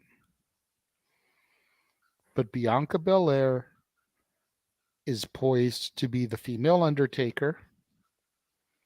Hopefully she learns her lesson and stops at 21 if she gets that far.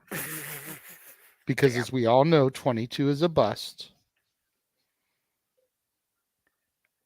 And if there has ever been any doubt about my statement of Bianca Belair being the female John Cena, I hope her entrance this year squashed all that. The Divas of Compton. And a huge shout out and sincerest condolences to the young contortionist. I believe Triple H said her name was Amina. Yep, that dance with Bianca. Who lost her mom that morning and still went out there in front of 81,000 plus at 7 years old and stole the freaking show. That's because what WrestleMania is all about. I don't know if I could have done that. Mm-mm. Our very own broadcast partner, James, lost his grandfather a week or so ago. Today, he buried him. Yep. Thoughts and prayers are with you, brother. I don't know if he could have done that. No. I mean, he still participated in stuff with us this weekend because he felt it was his obligation. But the day of, I don't know if he could have done that. No.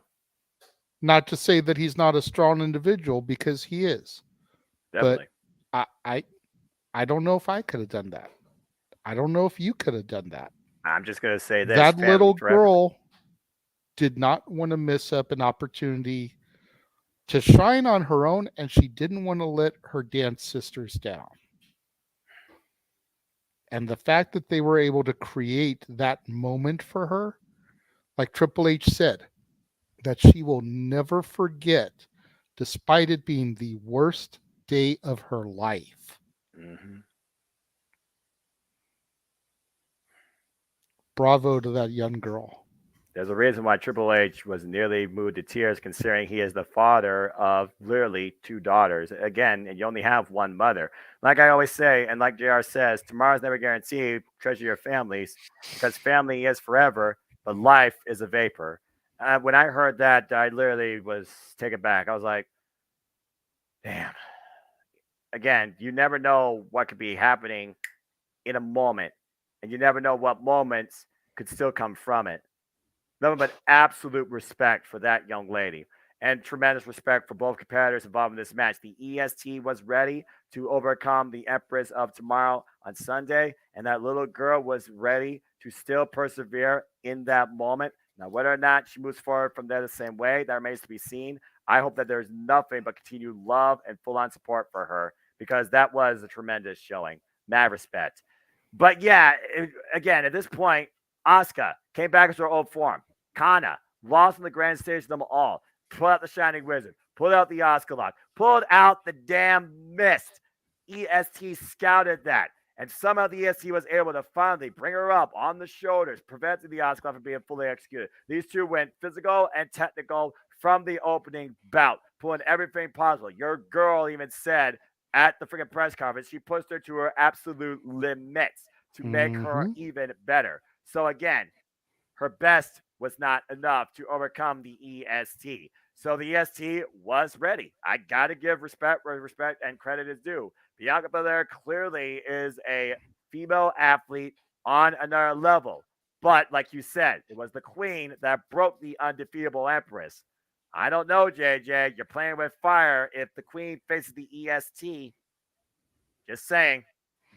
I agree, but you figure that she's already beaten 3 of the 4 horsewomen, 2 of them at Mania. Yep. There's only one left to conquer.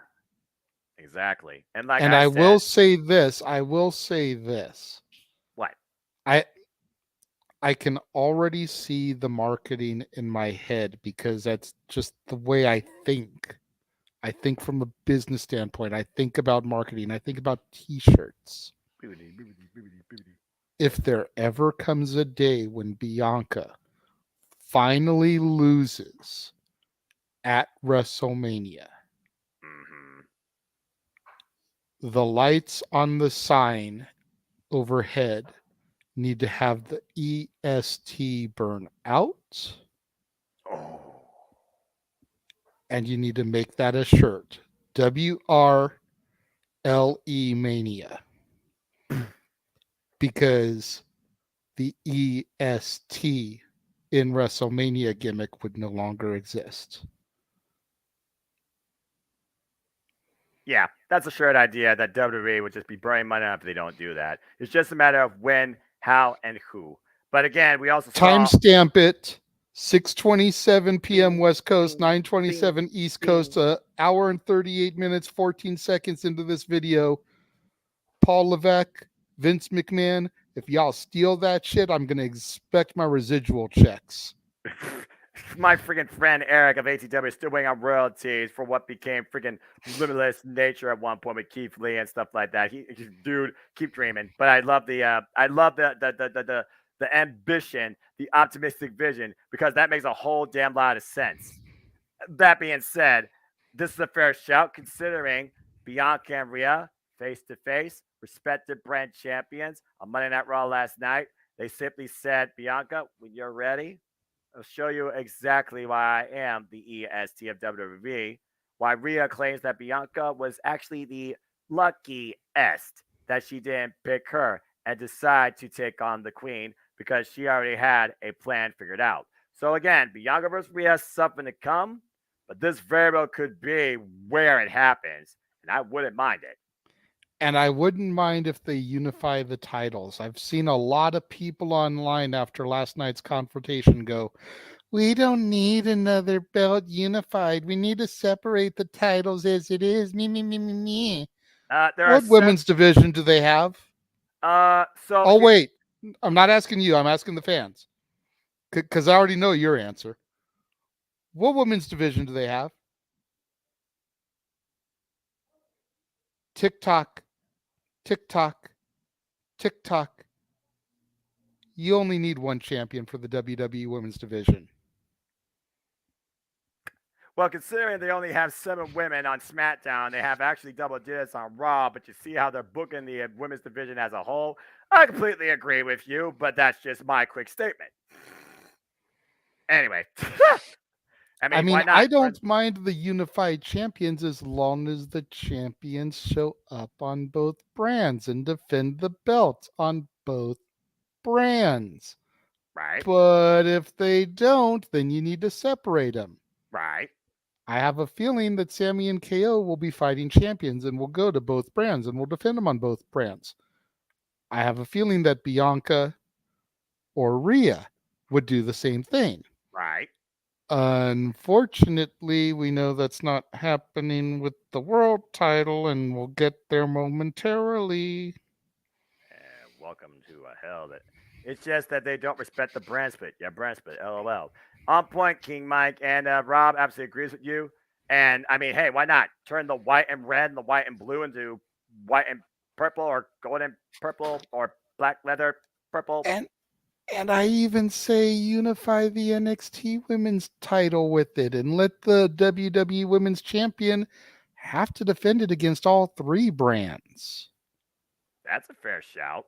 Considering we now know who our NXT Women's Champion is, again, congratulations to Indy Hartwell. And now you have a whole different series of NXT found data competitors as the WWE Women's Champions across all 3 brands. You got Indy Hartwell, the longest tenured women's competitor in NXT right now. You have Bianca Belair, who was formerly involved in NXT, never got the NXT Women's Championship. And you got Rhea Ripley, who, sorry, Big G, beat Shayna Baszler for the NXT Women's Championship, now the SmackDown Women's Champion, and the first woman to do the Grand Slam of all 5 major championships, Inception at the time, for the women's divisions across the 3 brands, respectfully. So it's one of those things where it's like, we'll just have to wait and see. But I do think a darker time may very well be ahead. What hell will be unleashed on the women's division yet remains to be said. This is not a Law and Order intro, but this is a subtle segue into descending into hell as we went into Satan's structure. As following this, while the EST was ready, we saw if Brood Edge was ready to exorcise a demon, as this was brought to us by our marketing. There are more marketing, damn it. Freaking movie, Pope's Exorcist. The title itself sounds like blasphemy on so many levels, but I'm just going to leave that freaking be. Because if I say anything else, I'm setting myself up for disaster. That's all I'm going to say. Anyway, as Brood Edge made his entrance, ascending out of hell of the stage, a very unique crystallized type of mask, the demon Finn Balor in classic demon fashion made his way. But you might as well make this a Machina YouTube series as it was red versus purple for most parts with the color-coded weapons. But I do like the fact that the freaking structure itself was back to the classic steel color. So this match was definitely physical. It definitely gave us the idea that there were 2 superhuman manifestations that yeah, absolutely. Thank you, Inda. Nobody I think called that match across all my leagues. And let's see here. Could this be the best outfit of all time by Edge? Possibly, because it's almost like he literally came out with no skin, like crystallized, reincarnated. It was Brood Edge with the whole summoning by the Pope himself, or maybe he was summoning the cage. That was a weird intro, but I do love the theatrics. And then the Demon Finn Balor, maybe the smoke thing was a bit too much, but it was nice to hear that classic NXT theme once again and get the subtle moments like that. And then they ascended to the structure. What definitely was different here is the point that the Demon was like, I'm unfazed by all this. I'm unfazed by all this. And Edge was like, what the hell? Things really picked up, though, when they went crashing through a table at the side after the Demon was trapped for a little bit of time with the help of some kendo sticks. Again, red and purple coated kendo sticks. Red and purple coated chairs. LOL. There were some normal chairs, though. I will give it that. And then we had a ladder, and damn. That's why you don't throw a ladder at another man's forehead. I'm just saying. And that kind of took the win out of this match for quite a period of time, in my honest opinion. Just Yeah. I think I read somewhere that Finn needed 14 staples to close the wound there. Damn. Well, kudos to him still going.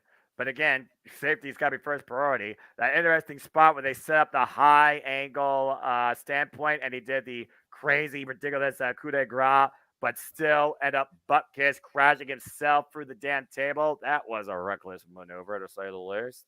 And next thing you know, Edge was able, after a couple of executions, I like call them glare CDTs, and even hitting, I think he called it a vertical at one point. We saw Edge come out victorious, where, how fitting. It started with a concerto, June 6, 2022, WrestleMania Night 2, WrestleMania Goes Hollywood, April 2nd, 2023. It ended with an emphatic concerto, and Edge literally exercised the demon and his past and destroyed his creation inside same structure at WrestleMania, and in my opinion, basically gave the final judgment. I guess that's the end of that. Hopefully. I mean, this is WWE, and there is a show coming up called Backlash. Fair. Just throwing that out there. But yes, I hope this is the end of it, at least for Edge. You figure the Judgment Day began last year at WrestleMania with Right. Damian Priest helping Edge against AJ Styles. Right. Edge's involvement in his beef with the Judgment Day should end this year with his defeat of Finn Balor in Hell in a Cell. There literally needs to be nothing else for Edge and the Judgment Day, unless there's like a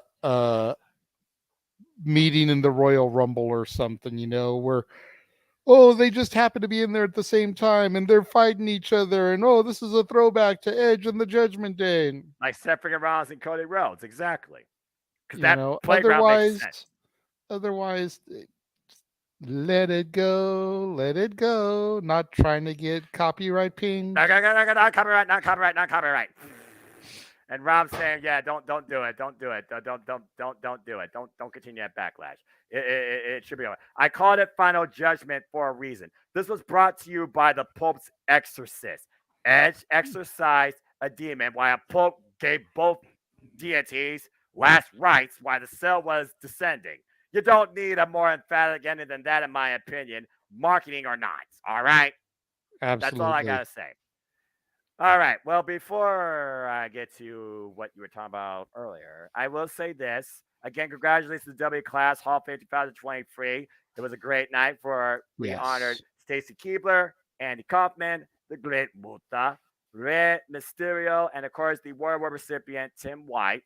And then we had another, of course, moment with our WrestleMania hosts as Snoop Dogg and The Miz talked about the over 80 plus that beat night one to give us an overall over 161,000 fans across the 2-day spectacle. And The Miz got a little bit upset with Snoop Dogg, and he's like, my dog, I'm not going to take care of you because I'm not an in-ring competitor. One person is Shane McMahon blew out his quad.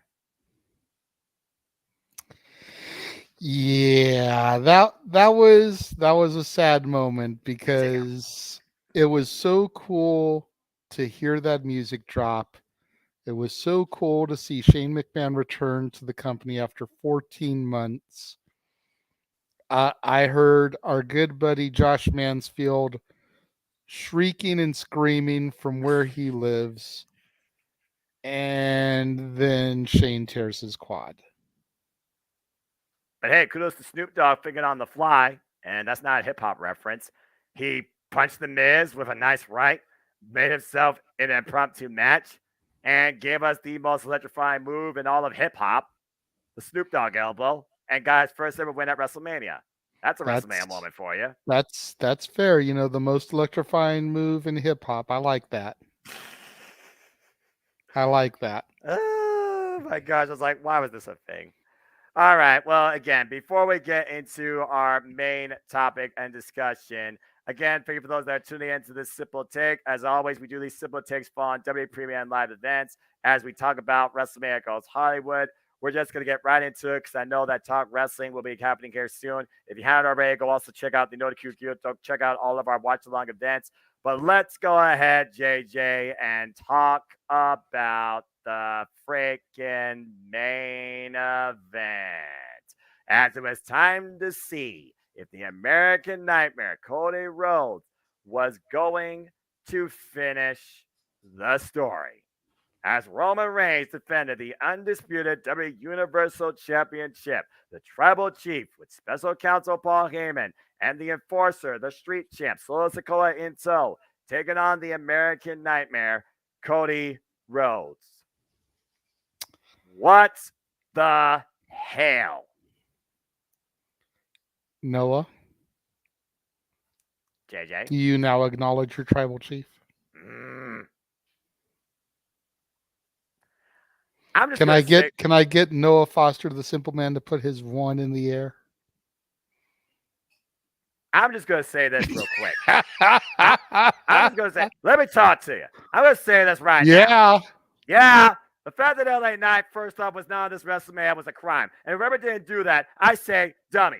Dummy. Yeah. Now, let me tell you another crime that happened here. The fact that Roman Reigns had this incredible title run that is still going for whatever it means. And the fact that, once again, he pulled all the tomfoolery, all the shenanigans, couldn't come up with something original even. He had Solo Sikoa come in the end when he was already ejected from ringside and hit the man with a Samoan spike. Punk ass move on the grand show. That's the final note you want to give people at WrestleMania because of a marketing gimmick, if nothing else. I'll tell you one thing, though, that was proven. And there's one thing I could say why John Huber Jr. was there and he gave the weight belt to him and his friend was there at ringside. Cody Rhodes proved that he is absolutely undamn deniable, and he should have won the daggum title. Yeah, and that's what I really got to say about that. Because if I go into a rant, Talk Wrestling will be canceled off my channel because we'll be here for another 35 minutes. We talked about this for a good 2 hours, and a good 2 hours plus following that between the pre-show, between the end of night one. The fact of the matter is Cody Rhodes should have been the one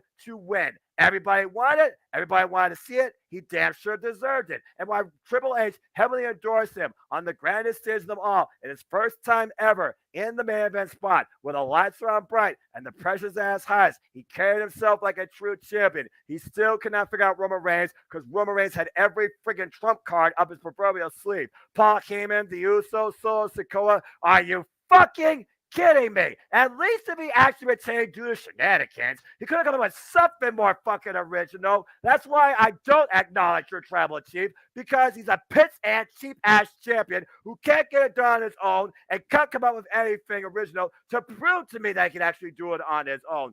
Super creative, super character, super champion, super face in the industry, my left foot. Why don't you try and do something without Solo Sikoa for once in your damn life? And that's not an insult. That is just a fact of life. Yeah. So tell me how you really feel.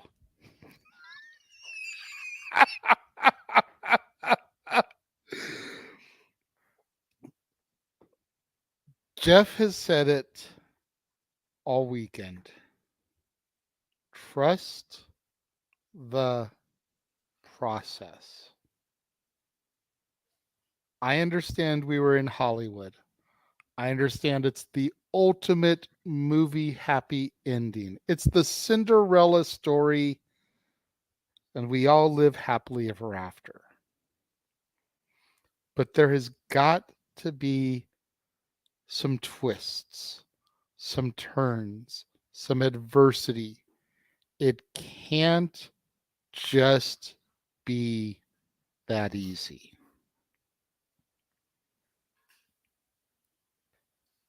Finish the story.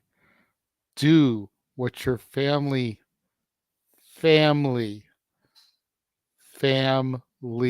has never done. Damn it. A certain brother of the American Nightmare has his contract come up in July. SummerSlam is the month after that?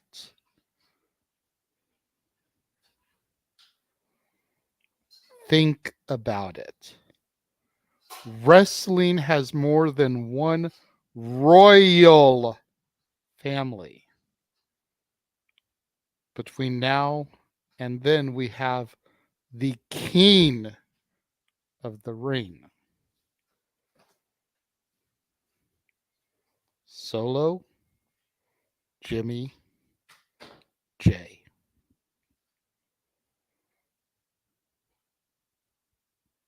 And even if he loses to main event Jay in the finals, if that's how they ended up booking it, because Jeff Meacham also says it's easy to book, it's just hard to finance. I don't know why they wouldn't do that. It seems like it's so freaking obvious. Logic and W in the same sentence. I know.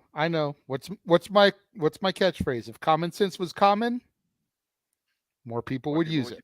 More people would use it. I know. So even if he falls to main event Jey Uso in the King of the Ring finals, there's money in the bank. Because we still have the potential unraveling of thread of Jey Uso and Roman Reigns. So what if he gets to the finals of King of the Ring, loses to main event Jey Uso? Jey Uso then gets a title shot at SummerSlam. Cody Rhodes becomes Mr. Money in the Bank. Cody Rhodes pulls a Seth Rollins.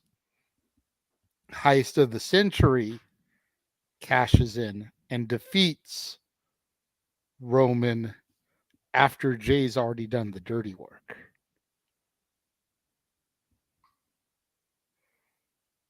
There is more to the story.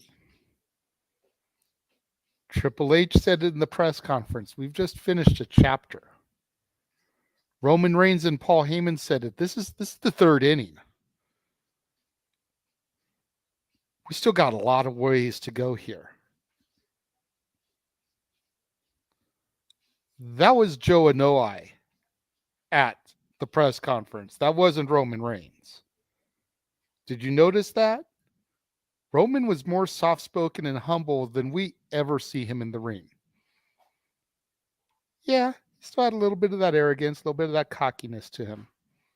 But he was a lot more humble in the press conference.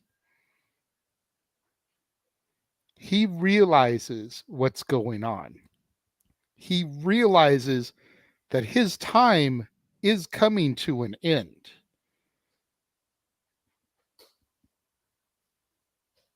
All roads may lead to WrestleMania, but who's to say it's not WrestleMania 40?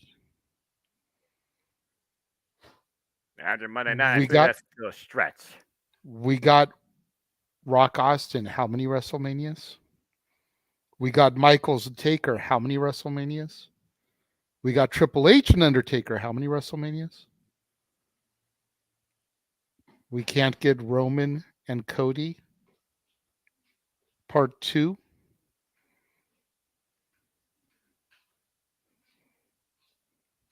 I understand why you're upset. But there's more here than meets the eye. Arnold Schwarzenegger said it best in Terminator 2. I know now why you cry, but it is something I can never do. Because he's a machine. He doesn't show feelings. There's more here than meets the eye. Turn the page. Start the next chapter. And now that Brock Lesnar laid Cody out on Raw, he's got another challenger before he can even get back to Roman. Because now Cody's got to deal with Brock. Yeah, we'll see. Again, I still have my suspension of disbelief because one, this is the WWE. Two, let's just put it out there. They've been sold, and we know who's being more so maybe in creative control. There's a reason why the women's division was not involved on the route to Mania till the freaking third hour. There's a reason why there was no NXT call-ups. There's a reason why there was how much wrestling in the first 2 hours, real competitive wrestling versus promo game. I fear that we're going back to the dark ages, not hard times, if you will. It's those dark ages that have the freaking WWE, everybody in the Triple H regime and I walking on eggshells. Was Triple H saying thank you for everything that we have helped him through, everything we have supported him for, everything he hopes we do with him going forward? Was that his final swan song? The future of WWE is uncertain. That's why I wonder if Cody Rhodes will ever have this freaking moment. And again, when the lights were at their brightest, I feel that a tragedy occurred when he didn't finish the story. You say trust the process. Trusting WWE is harder than trusting the Viper from the Garden of Eve, in my opinion. And we all saw what happened there. So again, suspension of disbelief, and I called that shit last night. I will see if Brock Lesnar didn't just give the entire world the double bird, and if this is the direction of Cody, and then we'll go from there when we call Backlash. Because the only thing I see right now that could be official at Backlash was that tag match you were talking about with Bad Bunny and Rey Mysterio. Bottom line, I still feel like, and it seems like it's a very polarizing effect, a lot of people feel like on both sides should have been a different way to the result, whether it meant Roman Reigns retaining or Cody Rhodes succeeding. I feel that's also where a lot of people are a bit like, what the fuck? Because it's the exact same damn shenanigan that allowed Roman Reigns to escape with the title at Clash of the Castle. The only difference here was Cody Rhodes was reduced to an amateur karaoke singer. And you're lucky Inglewood didn't burn to the ground. It just got the air sucked out of the building. That's a fair shout. And I still think that the ending of this match went the way it should. Whether yesterday was or was not very Vince influenced remains to be seen. It could just be that he was there and he was more hands-on because the news had broken about the sale. But I'm curious to see where things go from here on a whole. Because I, much like James, much like a lot of people, think that the WWE was doing really good. And if it's going to start to revert back to what it was during the Vince era, it very well could lose me again. You and a lot of people. James has already said he's done with it. I don't know if you saw his live stream from yesterday. I have. But he's done with it. The only wrestling he plans to do, he said, are his prior commitments. Open mic night, the other watch longs that aren't WWE with you here, and his stuff with his buddies on their channels, retros and whatnot. But he has no desire to follow the current WWE product. And if AEW doesn't get their shit together, theirs either. That would be the death note of him. But that's here or there. But I mean, it's a dangerous time for World Wrestling Entertainment, and I know we'll get deeper into this on Saturday. Yes, we because will. Triple H took the better part of a year. No, screw this. Paul Levesque took the better part of this past year gaining people's trust back. Big time. And last night's Raw was a double bird to the entire wrestling community. Ended with Brock Lesnar double birding everybody. I don't know if that was done to try to secure Brock for another deal, because we discussed that Brock was out when Vince was gone. Mm-hmm. And we knew that his contract very easily could be coming up after Mania. Mm-hmm. Was this a way to resecure him? Does the WWE need Brock Lesnar that badly? There's a question to debate. But they need to be careful because they are no longer the only game in town. This weekend proved that. Big time. Impact New Japan coming together for Multiverse United. Ring of Honor with their Supercard of Honor. NXT, which granted is under the WWE umbrella, but they shone like never before. And then there's still AEW. There's still AAA. There's still Pro Wrestling Noah. There's still the hundreds of independents that ran peripheral shows this weekend in Los Angeles, going as far as Wednesday all the way through. I think there's one either this Wednesday or Thursday that's still trying to capitalize on everything. Exactly. And there's not stopping anytime soon. WWE is not the only game anymore. They need to be careful.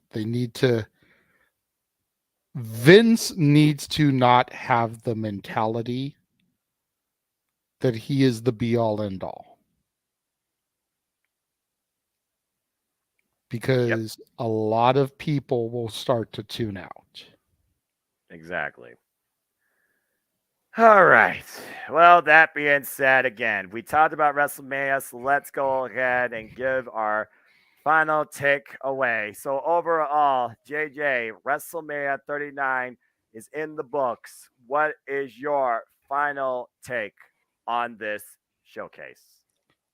Honestly, and granted, I have not seen 31 through 36 from start to finish in their entireties. But I would say this is probably in my top 5 WrestleManias of all time.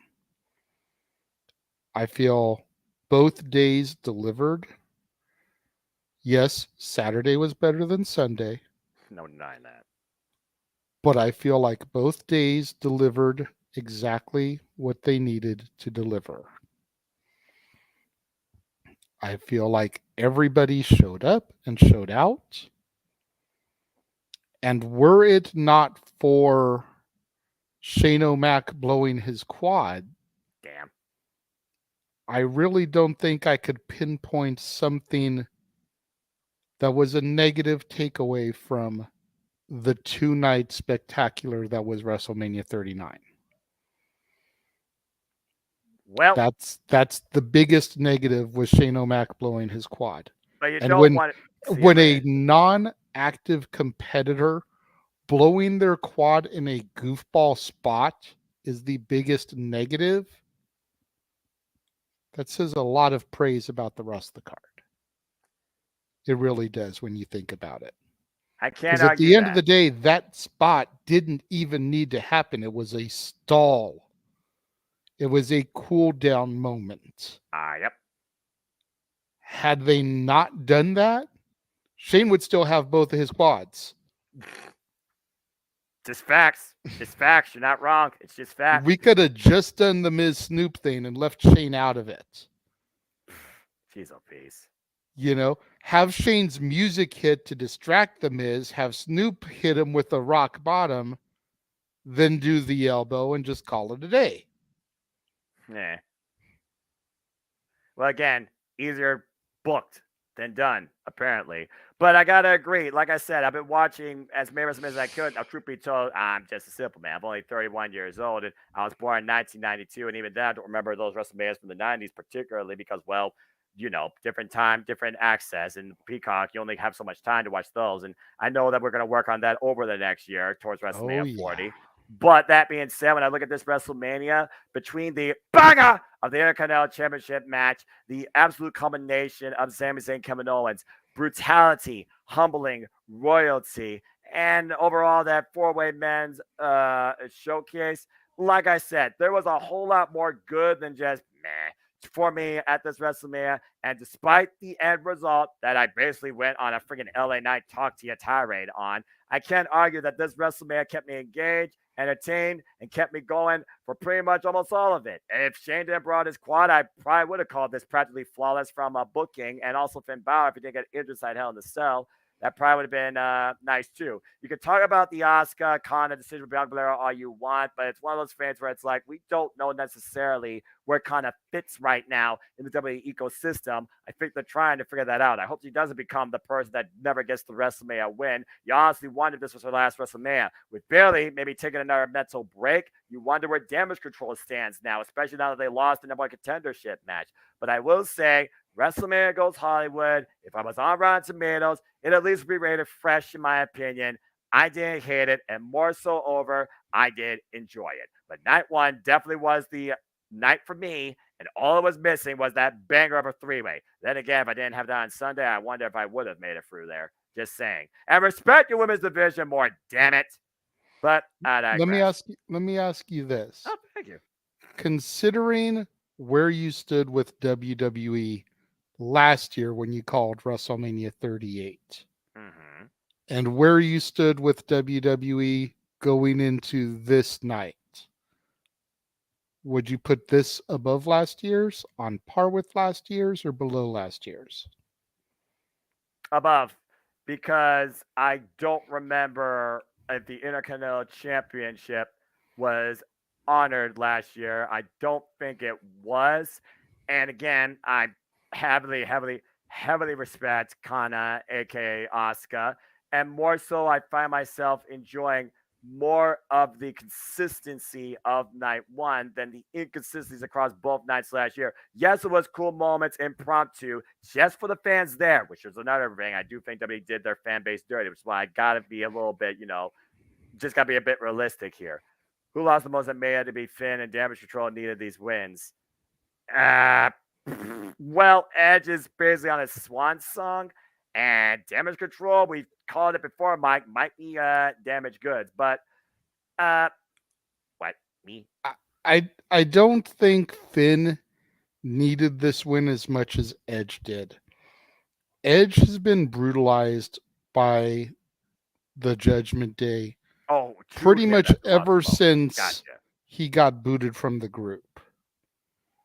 Edge needed to put the final nail in the coffin as far as he was concerned with them. I feel like Edge needed this victory more than Finn. Yeah, it would have been nice for the Demon to get the victory. Yeah, if this is Edge's swan song, Demon's going to be there longer in theory. But as we pointed out during the match, Finn is only 8 years younger than Edge. Mm-hmm. At the end of the day, that's not a huge difference. Edge is 49, Finn is 41. Yeah. They're both past 40. Finn, while still good, is starting to hit that past his prime phase, which is why I feel being in Judgment Day is good for him, because he's got other people to work off of and with, and Right. not have to carry everything on his own shoulders Right. like he did when he was Prince Devitt. That's fair, and Key might agree with you too. And again, we call it damage pros, damage goods for the longest haul. They need to separate. I've been saying it for the longest time. Dakota Kai's got more potential to be a single star than a tag team competitor. And the fact they have not pulled the trigger on some sort of program with Io Sky versus Kana, or the two come together in some way, missed opportunity. I see that happening now that Asuka took this defeat. Possibly. Kairi Sane is a free agent. Damage Control is falling apart.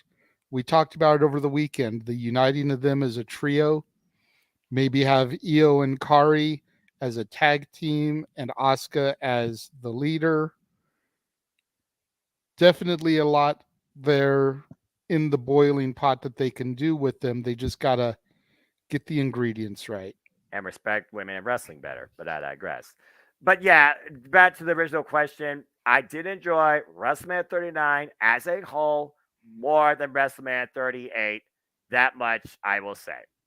And I feel a lot has to do with the fact that, again, this was more over created produced by, like I said, Triple H. But again, WWE goes back to the dark ages versus high times.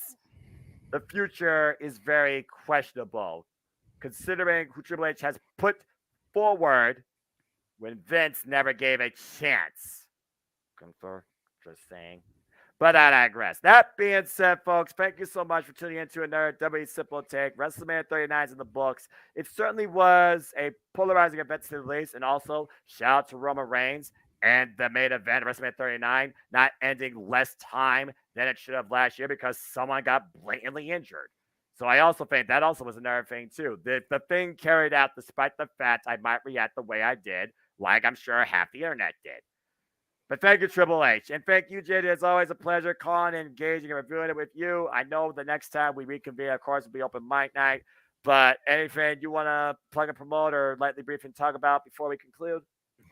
Check out my reviews coming up this month on Renegades Reviews. We're doing movies that star musicians. Today we had Rio Bravo go up with John Wayne, of course, but alongside Dean Martin and Ricky Nielsen. The original Teenage Heartthrob. We got Help with the Beatles. We've got 8 Mile with Eminem. We've got Burlesque with Sharon Christina Aguilera. We've got Rock and Roll High School with the Ramones. There's a lot of genres that are going to be tackled and touched on. The Who and Tommy. So make sure you guys check all those out. And then before we get to open mic night, we've got Rampage and Battle of the Belts coverage coming up this Friday. Yes, we do. I'm not sure if I'm going to be just producer man or if I'm going to be on the call. I'm not really sure how that's playing out yet, but just make sure you check out the entire multiverse of media as we present our coverage for AEW Rampage and Battle of the Belts 6. And I think it's kind of weird. We don't have any matches announced yet for Battle of the Belts. Yeah, usually Battle of the Belts happens to be announced around the Dynamite, so I'm sure we'll get more information regarding that. But you got to consider this. AEW Dynamite is already stacked with 1, 2, 3, 4 championship matches. We got the AEW Trios Championships being defended by the House of Black against Orange Cassidy and the Best Friends. The AEW Women's World Championships on the line as Jamie Hayter defends against Rico. The FTW Championship, Hook defends the title against the Firm's Ethan Page. And in a match that truly could be top guys out, it is career versus titles as the Guns defend the AEW World Tag Team Championships against FTR. And still so much more to come on AEW Dynamite. And of course, we will see if anything does get announced for AEW Rampage and AEW Battle of the Belts 6, considering what has happened this past weekend at the Ring of Honor Supercard of Honor, and see who might be called out. And also, we're in Bizarro Land, Long Island, New York. Prepare for the madness that is MJF Day, because once again, he's going to boast and prove that he's better than you, and you know it. But that, again, is still something to come to. And JJ, it's always a pleasure. And again, folks, like I alluded to, besides the Watch Love event, stay tuned for the weekly shenanigans that happen Saturday night on Open Mic Night, 11 p.m. Eastern Standard Time, hosted by the Renegade himself. And we'll surely get more into what happened, particularly on Monday night before Raw, from a business standpoint, and so much more to talk about too. And with that, we thank all of you. But if you want to know more about me, know this, for I am just a simple man. Let's see if I don't sound like Brett Lesnar this time. And a lifelong fan of professional wrestling. Damn it, I still sound like Brock. But I digress.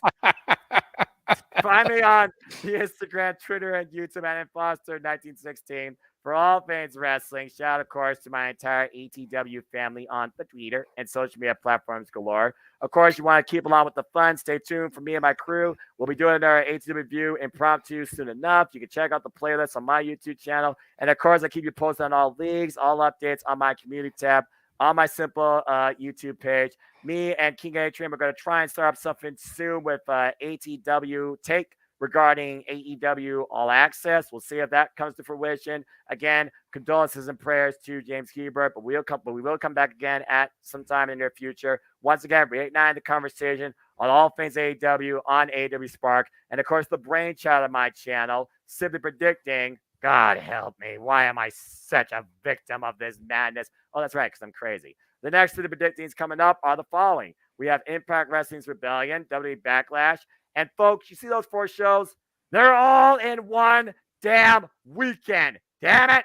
Impact Wrestling Under Siege, Friday, May 26th. WWE King of the Ring, Saturday, May 27th. And I kid you not. NXT Battleground, Shawn Michaels, you're crazy. Going up against AEW's Double or Nothing, Sunday, May 28th at around literally the same time. And yes, there will be city predicting and league forms for all 5 of these shows and each league respectfully because I look at all things wrestling. And that's just what's coming up in the next quarter for me in my city predicting fund too. But as always, I'd like to conclude. There are no winners, no losers, no betters, just fans with opinions for this passion we all share. At the end of the day, folks, support one another, respect each other, protect your mentality too. Treasure your families and just enjoy live and enjoy professional wrestling. Damn it. It's as simple as that. But with that being said, as always, I thank you. Please like, share, comment, tell a friend, give it a thumbs up. Thank you for tuning in. Hit the bell on those vehicles live on demand on either his channel or my channel or any of the channels across the Championship Network multiverse of media. Let's keep growing these YouTube communities too. It's not letting up anytime soon. I assure you. Yes, Rob Grigg, I'm always busy. I'm always doing the work because I always engage in all things wrestling. Damn it. And that's not going to stop this week. And hey, Emmanuel, yeah, botch. We're about done here. But it was a pleasure, of course, engaging with you on City Predicting. I hope to do it again with you soon. And again, if you have a voice, if you have a passion, if you have an opinion, if you are a good, conscious individual, we need more of those on this planet and in this fandom. Please come forward and join me for City Predicting. I would love to have you. We do City Predicting on all things WWE, AEW, Ring of Honor, Impact Wrestling, and even NXT too. Despite the fact it's not my NXT, but it's better than what it used to be, and that much I will admit. Damn it. But that being said, I think this is now where I'll bid you all a fine adieu. Until the next time I am back with you will be Friday night for play-by-play call for AEW Rampage and Battle of the Belt 6, respectfully. So on behalf of the Renegade, JJ Williams, and yes, King Mike, we will talk about that sale particularly Saturday night this week on Open Mic Night, and we love to get your thoughts, your takes, your concerns maybe. So this is when that will be the primary topic of discussion, if not the main event. So please stay tuned for our channels for that. I assure you that is definitely going to be a conversation piece with quite a lot put into Absolutely. Keen Mike, we did allude to it just a little bit today. We're talking about some of the matches that spawned off on Raw coming out of WrestleMania. But as Noah stated, we're going to get neck deep in that on Saturday. Yeah. And that's just going to, and that's not a prediction. That's a spoiler. For the Renegade, JJ Williams, I am the simple man with the spectacular voice that sounds like Brock Lesnar for the time being. And my name is Noah Foster. And I do thank and appreciate all of you always for supporting us in our journey, our expeditions, our passions, and our creative enthusiasm too. Until next time, make a positive impact in life and have a good night. As WrestleMania Goes Hollywood has reached its conclusion, and now we look towards the epilogue, the future, and what I hope, truly hope and pray from Triple H. You say trust in the process. I'm going to try and hold out for that for now, but we will see if we truly see a story of redemption finish with Cody. Until next time, folks, have a good night. Good night, everyone. Damn it, Roman. Acknowledge.